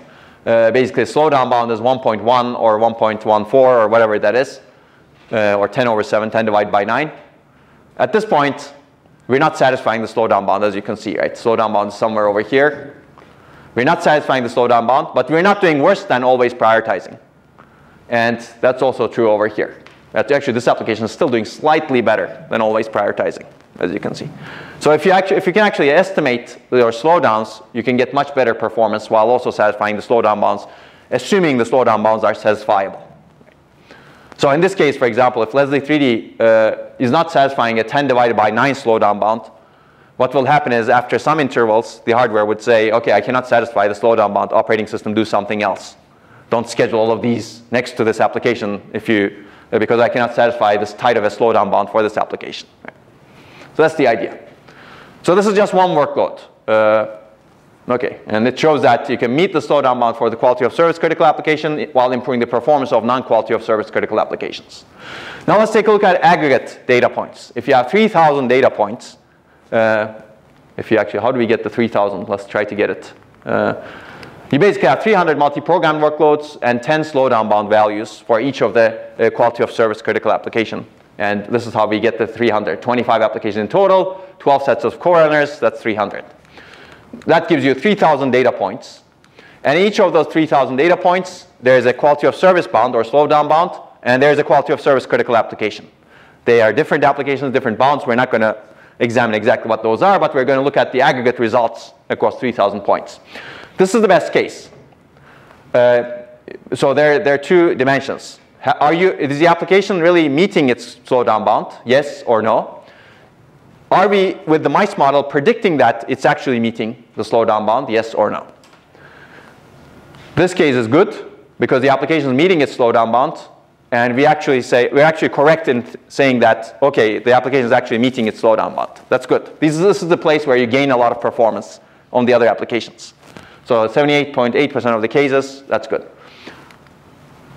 In this case, we're meeting the slowdown bound. That's good. But the model is incorrect. The model says, actually, we're not meeting the slowdown bound.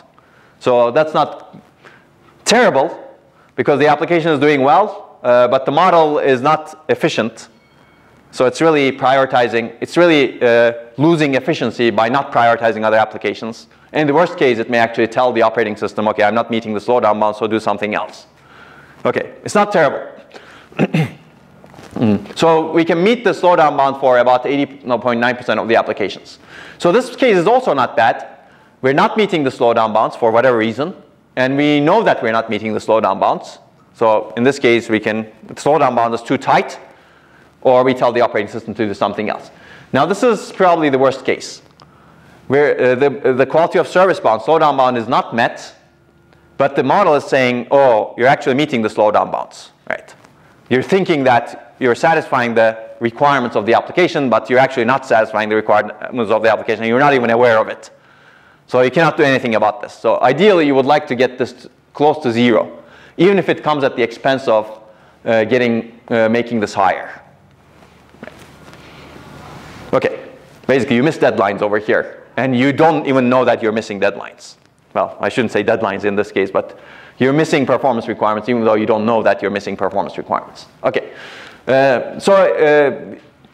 it's actually very close to always prioritize in this case. Always prioritization meets the bound for 83% of the workloads as opposed to 80.9% in mice.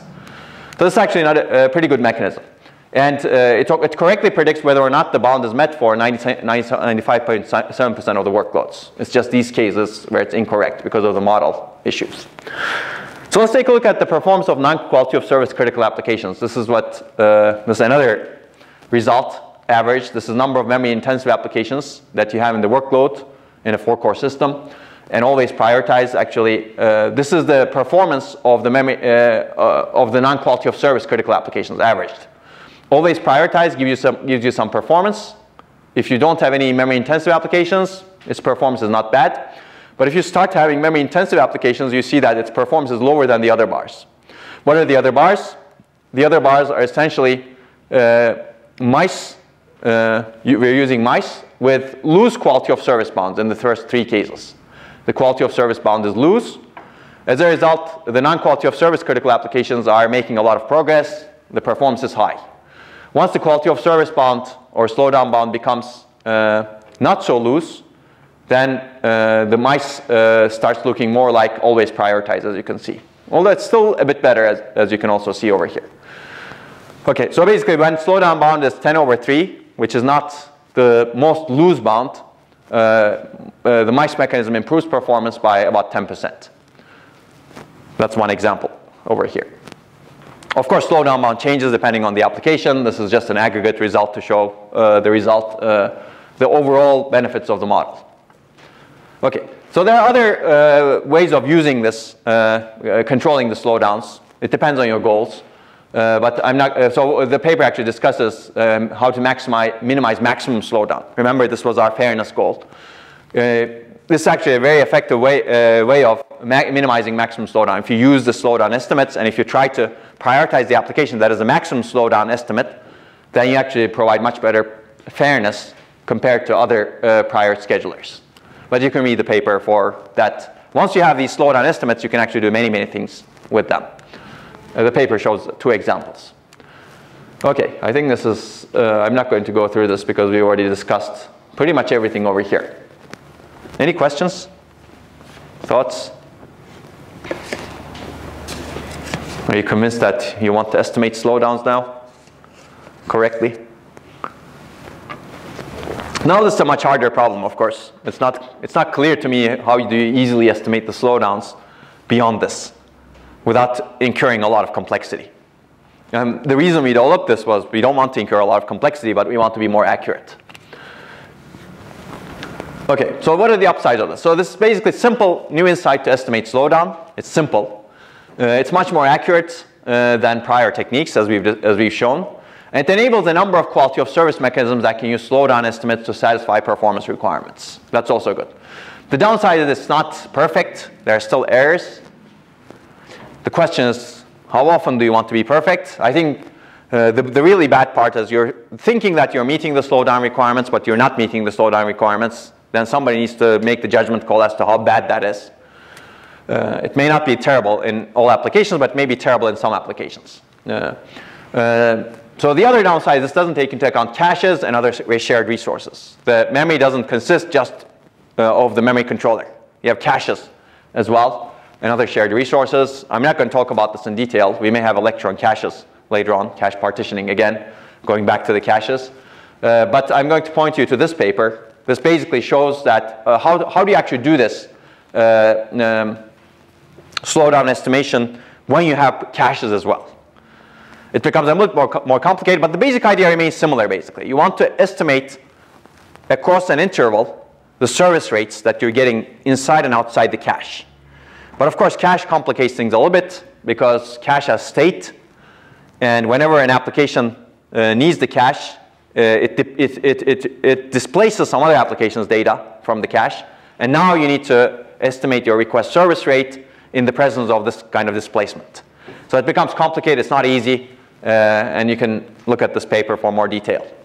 But if we talk about caches in the remaining lectures, you will see the difficulties of cache partitioning and estimating the slowdowns in caches.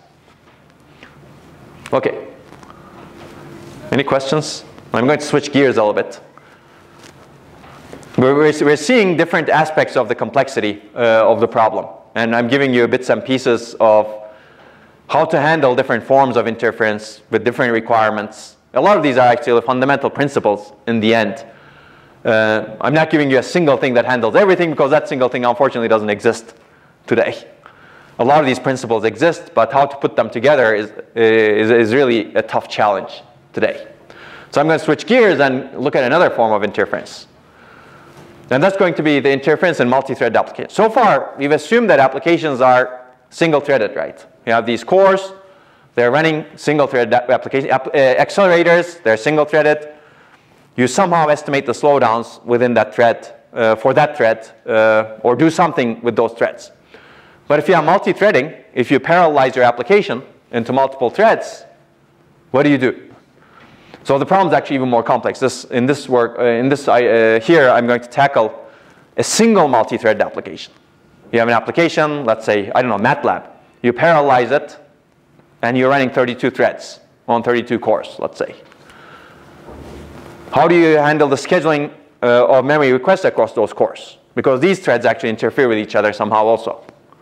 But the nature of impact of the interference on some threads is actually very different in this case, because these threads are cooperating with each other. So we're going to look at that case. But the systems are actually even more complex than that today. You may have multiple multi-threaded applications. MATLAB is running, I don't know, with 16 threads on 16 cores. GCC is running with a few threads, let's say 3 threads on 3 other cores.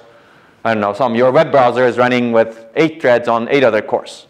So how do you do that scheduling? We're not going to tackle that part. But we're going to tackle some fundamental things in multi-thread applications. So what's the difference between multi-thread and multi-program? In multi-programmed applications, well, multi-program workloads, I shouldn't call them applications. They're really workloads consisting of multiple different applications. That's why they're called multi-programs. The threads are independent of each other. Whereas in a multi-thread application, threads can be dependent on each other. They're interdependent, right? As opposed to threads from different applications. And such threads can synchronize with each other when they're interdependent. And that causes a lot of interesting issues that we will discuss. Well, there are many synchronization primitives, locks, barriers, pipeline stages, condition variables, semaphores. Have you guys talked about this in some other lectures? Parallel programming? Hopefully, yes. Who hasn't? Okay, I'm going to give an introduction very quickly within the context of here, but hopefully you can get up to speed. We may actually have a lecture on heterogeneous, actually we will have a lecture on heterogeneous systems later on where we will go into this a lot more. Of course, we're not going to do programming, that's not the purpose of this course, but we're going to look at how these are handled in systems. Okay, because of synchronization, some threads can be on the critical path of execution, some threads are not. Even within a thread, some of the code segments may be on the critical path of execution and some are not. So let's take a look at these a little bit more. So critical sections, basically these are synchronization primitives where you enforce mutually exclusive access to shared data. Let's assume that you have some shared data structure. When you're updating it, you don't want any other thread to update it or read it so that they all have a consistent view of the data structure. So what you do is you add a critical section to protect that shared data update. You lock the shared data structure, you update the shared data structure, and you unlock it. And that's essentially how you update the shared data structure. Another thread cannot access it because whenever you want to access the data structure, you need to hold the lock, get the lock. That's the idea. And that leads to a critical section. It basically enforces a mutual exclusion principle. Mutual exclusion means that only one thread can access the data structure. In this case, they're mutually exclusive access. So let's take a look at this. So compute, you have this and this. So only one thread can be executing this critical section at a time. This is non-critical section. This is a critical section. Hence the NNC over here. And let's take a look at how the execution time looks like. So thread 1 and thread 2, they're executing. They're both in the non-critical section to begin with. after some point, for some reason, thread 2 progresses faster, and it gets to the critical section. It holds the lock, and it updates the shared data. When thread 1 gets to the critical section to take the lock, it cannot take the lock because thread 2 is in the critical section. It stays idle for a while until thread 2 actually finishes, unlocks the critical section. That's the idea. And then thread 1 can take the lock. So it looks like this. So if the critical section is contended, meaning there are many threads that are trying to access it, these locks actually make threads wait. And threads that are causing serialization can be on the critical path of execution. So in this case, for example, assuming your program ends it here, let's assume that this thread is really on the critical path of execution, right? Because it's holding the lock. So if you actually have prioritized it somehow earlier, all the time, you could move the end of the program to an earlier time. That's the idea. If you had a way of predicting that this thread is on the critical path, you would actually prioritize it in the memory scheduler, in the cache, whatever shared resources you have, such that it makes fast progress, and then this thread doesn't need to wait over here. And that's the idea that we're going to look at. How do you actually figure this out? I'm not going to give you a lot of detail, but you can imagine ways of figuring this out. Okay, let's take a look at another synchronization structure, which is essentially a barrier. It's a synchronization point. Everybody needs to that synchronization point for everybody else to proceed, in the most extreme case, of course. Each thread needs to get there before all of the threads can proceed. Of course, there are weaker forms of it. Maybe 3 of the threads need to get there. 3 of these threads need to get there before everybody proceeds, or before some threads proceed. So this is an example. You basically divide your program into loops. Every thread computes one loop, and at the end, they need to wait for other threads to finish computation because the second loop requires data from the other threads. Right? That's one reason for barrier synchronization. And this is actually used in bulk synchronous parallel programming models that are very common today. Okay, so what is this look? What is the execution time of 2 threads? Again, look in this case. Thread 1 is executing loop 1. Thread 2 is executing loop 1. And thread 2 happens to reach the barrier much later than thread 1. Which means that thread 1, when it reaches the barrier, it waits. It stays idle.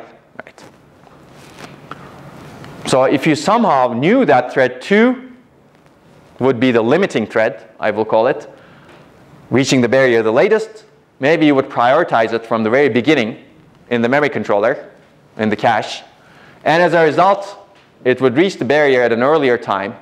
Even though this may reach it a little bit later time, you would improve the performance of the program. Right? That's the idea over here. If you could somehow guess the limiting threads, you could prioritize it, and overall execution time of the program reduces that way. Very different from what we've seen so far. They're not competing threads. They're interdependent on each other. So prioritize them such that the overall execution time reduces. Well, they're competing in some sense, but they're also interdependent. Progress depends on both threads reaching the barrier at the same time, right? Okay, basically threads have to wait until all threads reach the barrier. Last thread arriving at the barrier is on the critical path in this case, and figuring that out could be very useful. So there are many reasons why this last thread reaches the barrier late, right? There are actually, we may actually have a lecture on that later on, but for example, this thread may have less work to do. That's one reason. That's called load imbalance. The load between the threads is not imbalanced because you've distributed the load in an imbalanced way. That could be one reason. It could be that this thread, for some reason, it has good locality versus bad locality. So one of my favorite examples over here is you basically, actually maybe I'll draw this over here at the risk of not being able to take it back. So let's assume that you have, I don't know, a 100-page book. These are the pages, page 1, page 100. Okay, 128. Who wants non-power of 2 pages, right? And assume that you want to count the number of A, B, C, Ds in this book, the characters. What you do is, one thing you could potentially do is you divide these pages, page 0 through 15, we're not using zeros, sorry, 1 through 16, goes to one thread, 16 through 32 goes to another, dot, dot, dot. So you basically have 8 threads. And you distribute the pages to the threads such that the first 16 pages goes to thread 1, the last 16 pages goes to thread 8. And you partitioned it such that all threads have 16 pages. You think this is equal workload, right? But that's not necessarily equal. And each of them, actually, each thread now counts ABCDs in the pages it sees.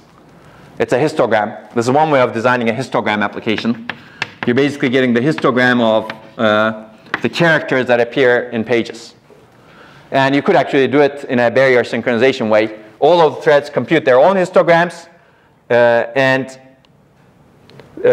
Once the histogram is done for a given thread, the thread waits for all of the other threads to come to that point, their histograms to be done, and then another thread takes over and merges those histograms. You could optimize this, of course, but you can instruct a barrier between those two steps. Okay, so if you actually partition the work this way, you may still have a lot of load imbalance, because what might happen is, and I'm going to pick page 16 and 32 over here. Maybe there are no words over here, right, in these pages. These are all picture pages. So this thread has very little work over here, right? That's the extreme case, of course, right? Maybe it has all blank pages somehow. So this has very little work. That's the input dependence of the load. Because it has very little work, it looks like thread 1 over there. It does some work. It doesn't need to count ABCDEs. Quickly, it reaches the barrier. And it basically starts waiting for all of the other threads to finish their work. Right. That's one example of why this behavior exists. And this is a good example because a lot of people code this way in the end. Okay.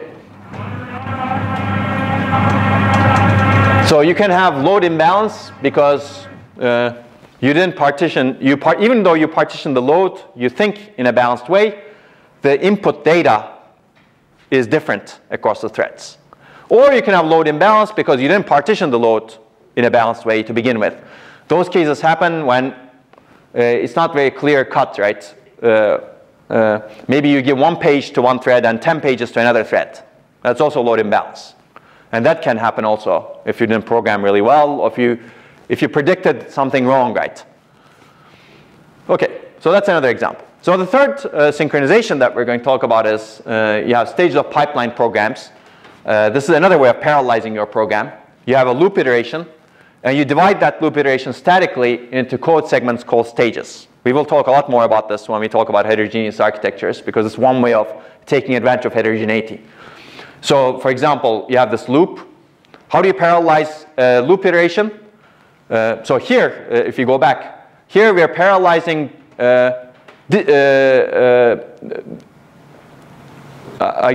across different threads. Right? Here we want to parallelize a single loop, and we want to divide it into 3 in this case, and parallelize those parts across different threads. Here we're assuming the entire loop is executed by one thread.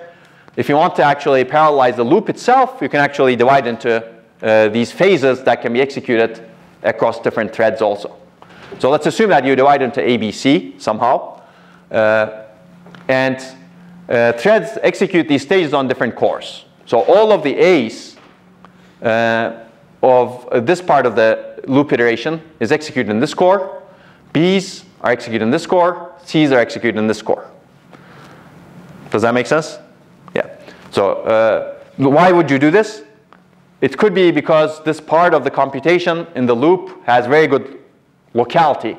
And then you move to some other working set over here, and then you move to some other working set over here, and then you want to keep this working set isolated from this working set, isolated from this working set as much as possible. And they don't communicate a lot of data between each other. That's one way of figuring out how to do that. And then now you can actually specialize each core, and this core actually does something that's specialized for this. This core does something that's specialized for this, and this core does something that's specialized for this. So basically for locality, as well as specialization regions, you may want to do this sort of dividing of the loop iteration across different threads. And a lot of programs actually are used this way. If you remember my systolic array lecture from digital circuits, this is very similar to systolic arrays where you actually have a single linear systolic array, except it's a much higher level programming model. In fact, this was influenced by systolic arrays, because systolic array is a very old concept. You basically pump in some data, you have a processing unit that processes it, does something to it, and sends it to the next one. Next one does something to it, something different to it, sends it to the next one does something to it, and then the data goes back to memory somehow. That's essentially what's happening, but it's happening at the high level. Okay, so if you have something like this, now threads are executing these different stages, stage A, B, and C, on different cores. And the thread that's executing the slowest stage is on the critical path. Basically, you're bottlenecked by the slowest stage's execution over here. So, okay, I'm going to go through this. Basically, this is one example. Thread 1 is executing all A's from iteration 0, iteration 1, iteration 2, iteration 3, iteration 4, ... Thread 2 is executing all B's. Thread 3 is executing all C's. And the execution time looks like this. This is assuming something, basically. You cannot start thread 1's next iteration before the previous loop iteration completes. That's the assumption over here.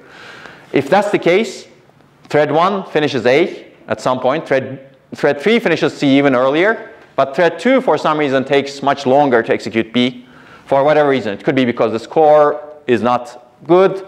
It could be because this is a lot of work. You didn't partition it well. There may be many reasons. There's some load imbalance, again, for various reasons. If this happens, clearly, stage B limits the throughput of this program, right? The performance of this program is limited by stage B. There's a lot of idleness in stage A's execution and stage C's execution, right? Which means that if you actually prioritize stage B, if you know this information, if you prioritize stage B, you will make much more progress in the entire application. So that's another form of interference, certainly.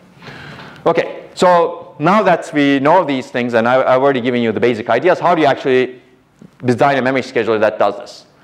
Okay, we've already said this. Some threads can be on the critical path of execution due to synchronization, some threads are not. How do we schedule requests of interdependent threads to maximize multi-thread application performance?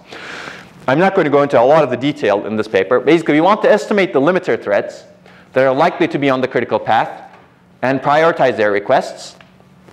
That's the idea. And so hopefully, if your estimation is correct, this will gain you performance. And of course, your estimation may change dynamically over time, right? This is a limiter thread at this point. If you prioritize it too much, it becomes not a non-limiter thread. So somebody else becomes a limiter. Now you start prioritizing that. What do you do with the non-limiter threads? Well, non-limiter threads are hopefully easier to handle. Basically, you can shuffle the priorities of non-limiter threads, similar to what we did with TCM, for example, thread cluster memory scheduling, to reduce the memory interference among them. So how do we do the limiter thread estimation? We're going to get back to this when we talk about heterogeneous systems and go into more detail. But you basically estimate the thread that's executing the most contended critical section, for example. How do you estimate most contended critical section? If a critical section causes a lot of weighting of the threads, you can figure that out by counting, using some counters. And we will see exactly how to do that in hardware. You could do this in software also, but it adds a lot of overhead, right? For example, you could have a counter that gets incremented whenever a thread is trying to acquire a lock, but it cannot acquire it. That gives you an indication of how much this particular particular lock is limiting the progress of an application, right? You could have this counter in software, except when you have it in software now, there's another problem. That's a shared counter across threads. So you need to keep it also consistent. So it becomes actually a bit hairy to keep track of these things in software. Now, software is already hard to write in parallel programs. You don't want people to keep track of these things. So we basically add counters into the hardware to be able to do that. It's actually fun and not that hard, I think. So you could actually estimate the thread executing the slowest pipeline stage. This becomes a little bit harder. And threads that's falling behind the most in reaching a barrier. This becomes a little bit harder because how do you figure out who's falling behind? You need to have an estimate of when your estimate of amount of progress you need to reach a barrier a little bit. And that's not easy without having a lot of information from the application level. So one of the examples could be, actually it's very similar to hardware accelerators and how much progress they need to make. For example, you chop these into pieces and maybe chop this into, I don't know, some number of iterations. Each thread needs to finish, let's say, 1,000 iterations for each page, let's say one iteration. 1,000 iterations to reach a barrier. You can keep track of how many iterations each thread has executed, right? But you need to know that information. And software can provide that information. To reach a barrier, you need to finish 1,000 iterations. That's the software-hardware interface. And there are a lot of interesting ideas here that I'm not going to go into, but we will talk about that later. Okay, so let's take a look at one example as to how this could behave. So let's assume that you have 4 different threads, A, B, C, D. They're from the same application. And this is some terminology over here. Non-critical sections are denoted with this black lines. Critical sections are, if a thread is in the critical section, it's denoted as green for critical section 1. This is a different lock than critical section 2, which is orange. And dashed blue lines show a thread waiting for synchronization or lock. And you have a barrier at the end, and critical path we're going to mark. So what is the critical path? If you know, if you already executed everything, you can know the critical path. By backtracking, you can find the critical path, right? Because the thread that reaches the barrier the last, clearly that's on your critical path at this point because it's causing everybody else to wait. And if you go back over here, this thread is on the critical path because it couldn't enter the critical section over here, but this thread got the critical section. So basically you can go back and trace the critical path based on the critical sections over here, right? Basically, this thread got the critical section, so this thread couldn't enter. This thread got the critical section, so this thread couldn't enter. So you can actually trace back. Make sense? Then we've traced back over here, and once you trace back, it's very easy. You know that at a given point in time, these different threads are on critical path. Now, how are we going to do this without tracing back? We don't know the future, but we're going to somehow guess. Basically, we need to identify the limiter thread somehow. So assume that at this point, we are doing some profiling. We're identifying the limiter thread. Most contended critical section is the green one. So it's clear by taking counters, you figure out how many times this green critical section caused waiting to other threads. And the green one has clearly caused a lot of waiting to the threads compared to the orange one. So the most contended critical section you can identify. And limiter thread is the one that's in the most contended critical section. So the estimation is that if a critical section is very contended, it's going to remain contended in the future. So to estimate the limiter thread to be the thread that is holding that lock at that point in time. So at this point, the limiter thread is D. So we prioritized. So you can see that this is prioritized. As a result, its execution time reduces. And all of the other threads enter the critical section early. This thread captures the green one. The green one is, now it becomes a limiter thread over here because it captured the green critical section, which is the most contended critical section. So it becomes a limiter thread. It's prioritized. Its execution time reduces. And everybody else's execution time probably increases just by a little bit. But we're still doing well. This thread captures the green lock. And that becomes the critical thread or limiter thread at that point. It gets prioritized in the memory scheduler. So its execution time reduces. Everybody else increases slightly. So you keep doing this basically.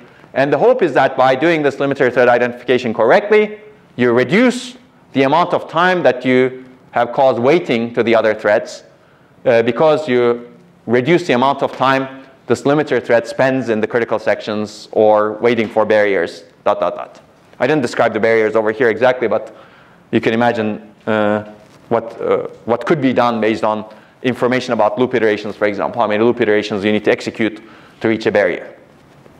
Does that make sense? So you save cycles by prioritizing the limiter threads and estimating the limiter threads, hopefully correctly. Okay, now your critical path actually looks like this, but maybe it doesn't matter at that point because you actually execute it to the end. But you can also learn from this for the future. Okay, so I'm not going to give you results over here. You can read the paper that I mentioned, but this improves performance significantly for parallel applications. It's a very different problem, as you can see. We don't have, so what do you do with the non-limiter threads is very similar to all of the other ideas that we discussed. You could use thread cluster memory scheduling, for example. You could use shuffling of the thread ranks. And actually, this paper uses a form of shuffling such that all of those threads do not become limiter threads. You don't want to prioritize those threads significantly one over the other because it may become a limiter, one of them may become a limiter thread. So you shuffle the priorities. So that's a very fundamental concept also. Okay, so the upsides is it improves the performance of multi-thread applications. It provides a mechanism for estimating limiter threads. And it also opens a path for slowdown estimation for multi-thread applications. So we didn't even discuss this yet. We tried to estimate the slowdown of non-multi-thread applications. We were very good at it, within 10% accuracy. But how do you do it for multi-thread applications is an open problem, actually. I think this is a really interesting problem. Of course, there are downsides. What if maybe these are limitations, less downsides, but more limitations, because it's not the problem that the paper targets. What if there are multiple multi-thread applications running together? How do you handle this? Maybe you do this inside a multi-thread application, but how do you handle it across multi-thread applications?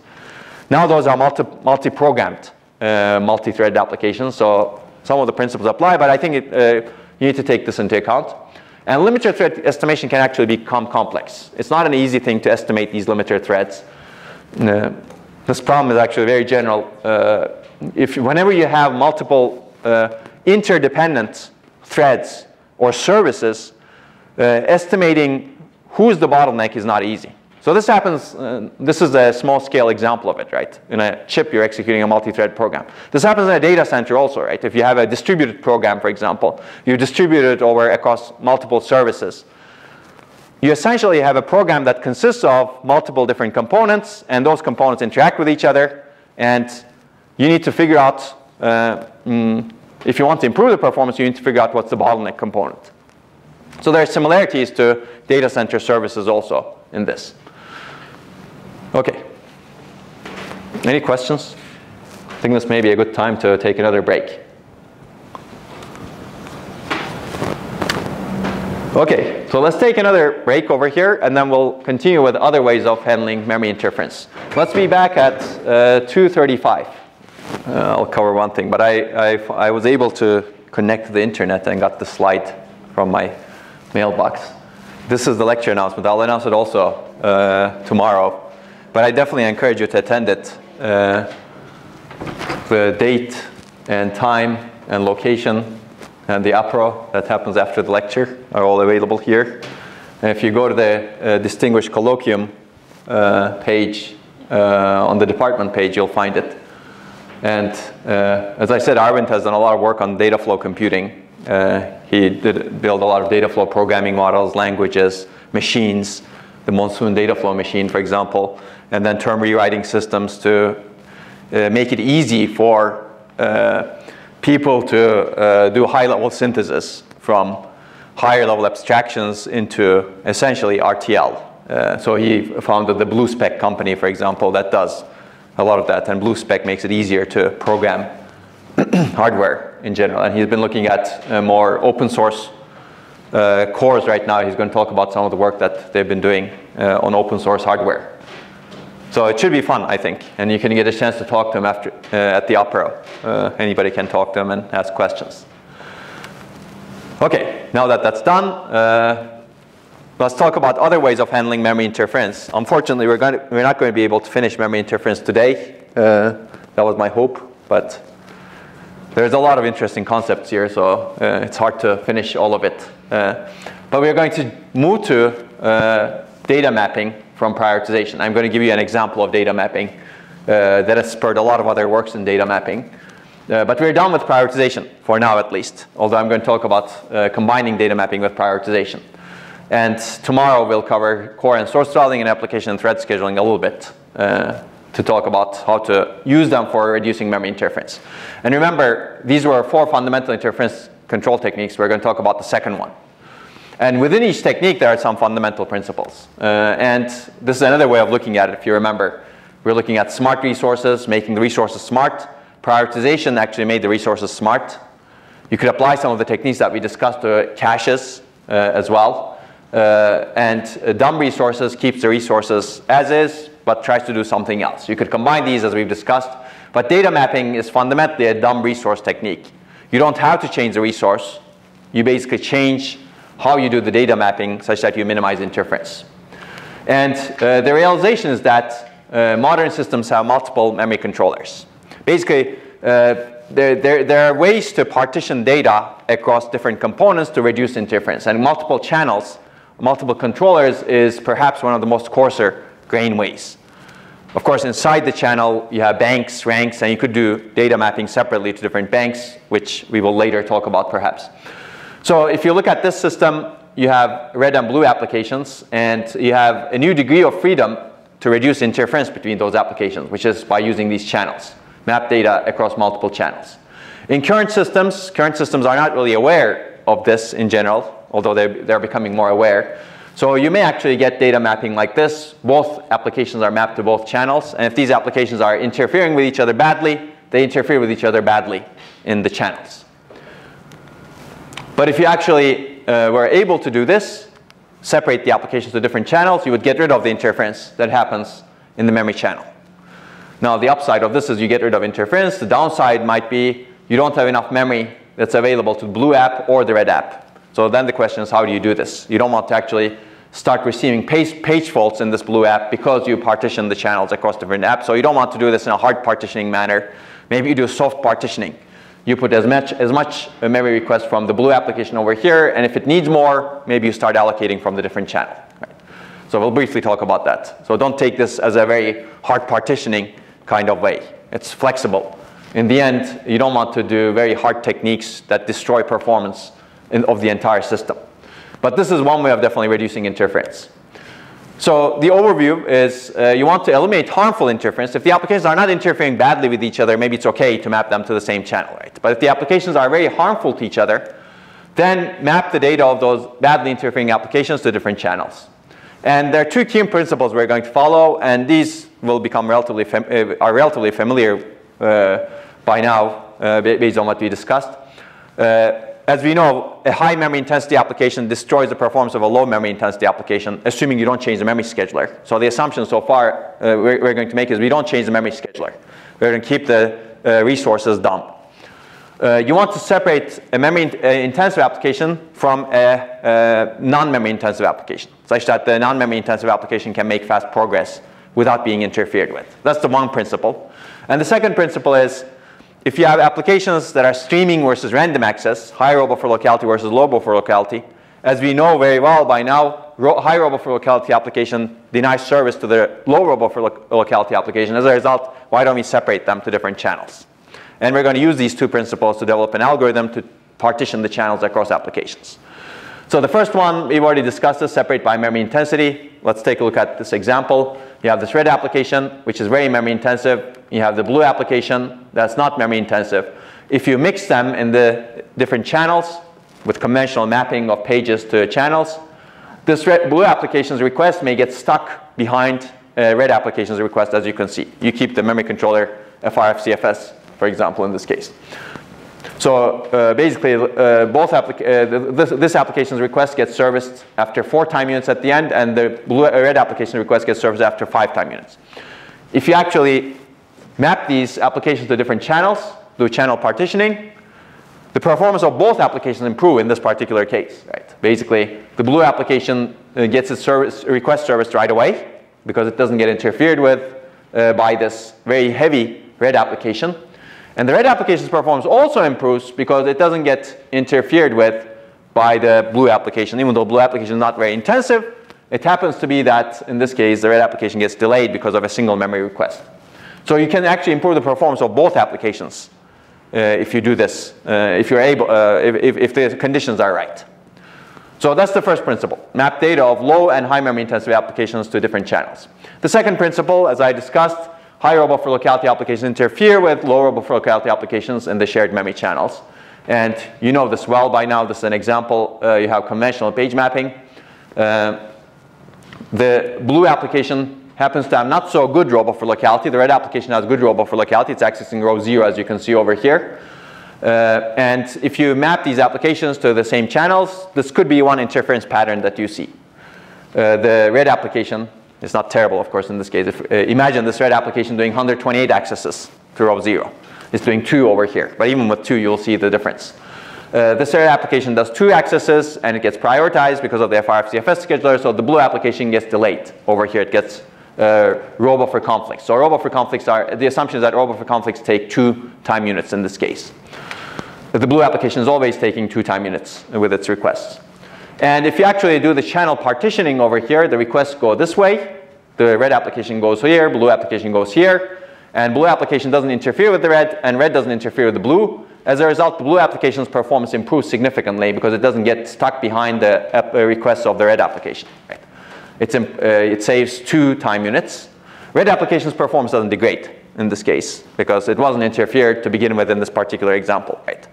So if you're able to do this, this is great. Right? Of course, these are motivating examples. Normally, you don't have 2 applications and 2 channels.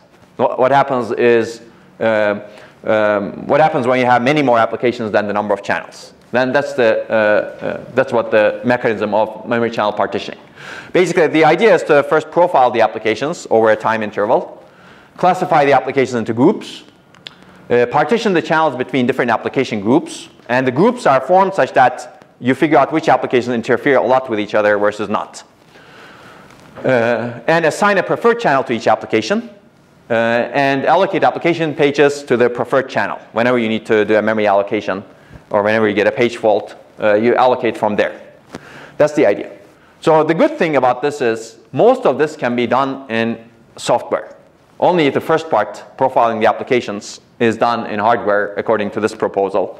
Even that you could do in software if you have the right performance counters and if you do high bandwidth, if you're able to access them with high bandwidth. Depends on the granularity at which you want to do this mapping, of course, right? But profiling, having the right hardware counters to classify the applications, those counters, if you want to collect them, you may want to put them into hardware. And then the rest can be done in system software, basically. Because you don't need to do this every cycle, right? You do it at a coarse granularity. You just need to determine the preferred channel, and whenever the application is allocating pages, the memory, the virtual memory system basically says you allocate pages that, the physical pages that are only in this channel, and does the virtual to physical mapping based on that. Okay, so we're going to get back to these parts. Interval, basically, it's an interval-based operation. You profile the applications. You classify the at the end of the interval, you classify the application into groups, partition channels, assign preferred channel to applications. And the next interval, you enforce the channel preferences. And again, this is a soft enforcement. If the channel somehow becomes extremely contended because there are so many pages over there, you don't want to keep allocating only from that channel at the expense of getting more page faults. You basically, or you can overflow to other channels. So it's flexible. So these were the observations. Actually, maybe I'm not going to go into as much detail. You can read how these are exactly done in the paper. Actually, how this is done, I've already told you, basically. You classify the application into groups, low memory intensity, high memory intensity, and low row buffer locality and high buffer locality. Basically, you come up with 4 different groups. Because low memory intensity applications, it doesn't matter whether it's high or low buffer locality to a first order.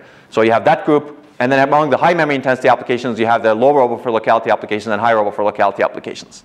And then you partition the channels across those groups in a way that separates these applications that interfere with each other badly into different channels.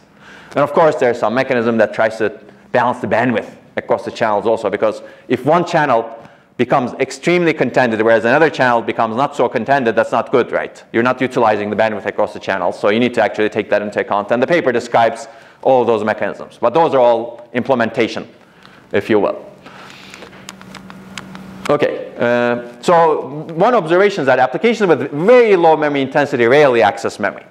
Dedicating channels to them somehow, or actually having them participate in this channel partitioning scheme actually leads to precious memory bandwidth waste. So removing them from this channel partitioning scheme actually buys a lot of performance. These applications are also the ones that have the most potential to keep their cores busy, because whenever they inject a request, they're very low memory intensity. They want their request to be serviced so that they basically don't access memory for a long time again. So we would really like to prioritize them. And the idea that this basically they also interfere minimally with other applications. Prioritizing them doesn't hurt others. And the idea this paper proposes on top of memory channel partitioning is to handle these applications in a special way. Always prioritize these very low memory intensity applications in the memory scheduler. You classify these applications, and if they're extremely low memory intensity, prioritize them with a single bit. And all of the other applications, you use memory channel partitioning to mitigate interference for. Okay, and the hardware cost of this is very simple because there is only profiling counters needed in hardware. There are no modifications to the memory scheduling logic. We're going to assume memory scheduling logic is completely unfair. And there's little storage cost, as you can see over here. And if you want to integrate memory partitioning and scheduling, you add a single bit per request saying that this request belongs to an application that should be prioritized. And scheduler prioritizes based on the single bit. Of course, the downside now is if an application changes behavior significantly, how do you actually deal with that? Data mapping is not very good at dealing with significant behavior changes in terms of applications. Okay, so let me give you the results very quickly. Take this with a grain of salt because these are dependent on workloads, but there are a lot of workloads over here. So FR-FCFS, this is system performance only. The paper has other details in terms of fairness, for example. So if you do memory channel partitioning, you gain significant performance across a large number of workloads. That's good.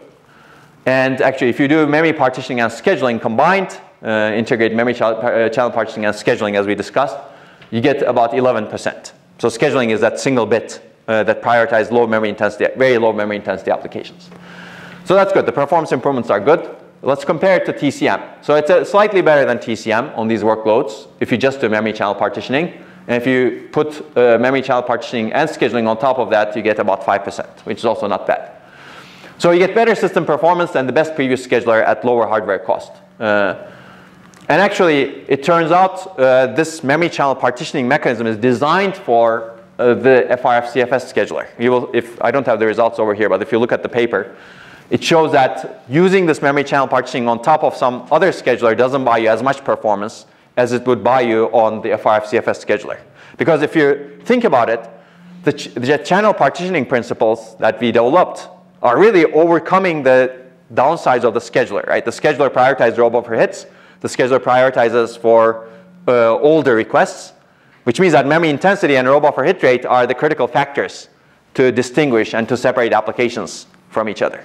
If you had a different scheduler like TCM or Atlas, maybe you should use different heuristics to do the memory channel partitioning, such that you gain much better performance. So that's actually really interesting. There's an interaction here between the scheduler and the channel partitioner. These go hand in hand, basically. They should not be designed in isolation. Because scheduler makes some decisions, and the memory channel partitioner should consider those decisions to make even better decisions on top of it. Okay. So basically, what I described is data mapping to minimize interference across different applications. Actually, later works, there are a bunch of works that looked at bank partitioning, for example, at a finer granularity. You can do subarray partitioning, you can do rank partitioning. Basically, you could do this partitioning at different granularities. Channels is a clean one, of course, because you actually get rid of all of the interference once you partition two applications across different channels. It's very fundamental, right? With prioritization, you cannot do that. So if you look at combined interference control techniques, you can actually mitigate interference much more than a single technique alone can do. That's what IMPS is, integrated memory partitioning and scheduling. The key challenge is, of course, designing what technique to apply when. Partitioning work appropriately between the software and hardware, and there are other things that we will discuss later on. But let me wrap up this memory channel partitioning discussion with pros and cons. So this is actually, the big upside is you keep the memory scheduling hardware simple now. In the ideal case, you don't need to change it at all. That's not necessarily the best way of handling interference, but you could do that. And it combines multiple interference reduction techniques, data mapping and prioritization. And it can provide performance isolation across applications mapped to different channels. Assuming you dedicate a single channel to an application, now your performance is isolated, right? And the general idea of partitioning can be extended to smaller granularities in the memory hierarchy, banks, subarrays, maybe even smaller granularities if you have them. Mats, but we're not going to talk about that. There's a bunch of work after this that talks about this, and there's a bunch of work that does it purely in software also. So you could actually potentially do this purely in software with additional overheads. So downsides, of course, as I said earlier, reacting is difficult if workload changes behavior after profiling. You figured out this workload is actually extremely not memory intensive. Later it becomes extremely memory intensive. You need to do the data mapping again, completely, right? But data mapping is not easy because do you move the pages from one channel to another? That's a lot of overhead, right? So there are overheads involved if you want to actually react to workload changes. And overhead of moving pages between channels restricts the benefits of this. So you want to do that carefully and judiciously. You don't want to do that all the time. And if you're interested in the paper, this is one of the potential papers to read for your next homework. Okay, I think this is a good place to stop. Because we don't have time and we still have topics. Okay, I'll see you tomorrow.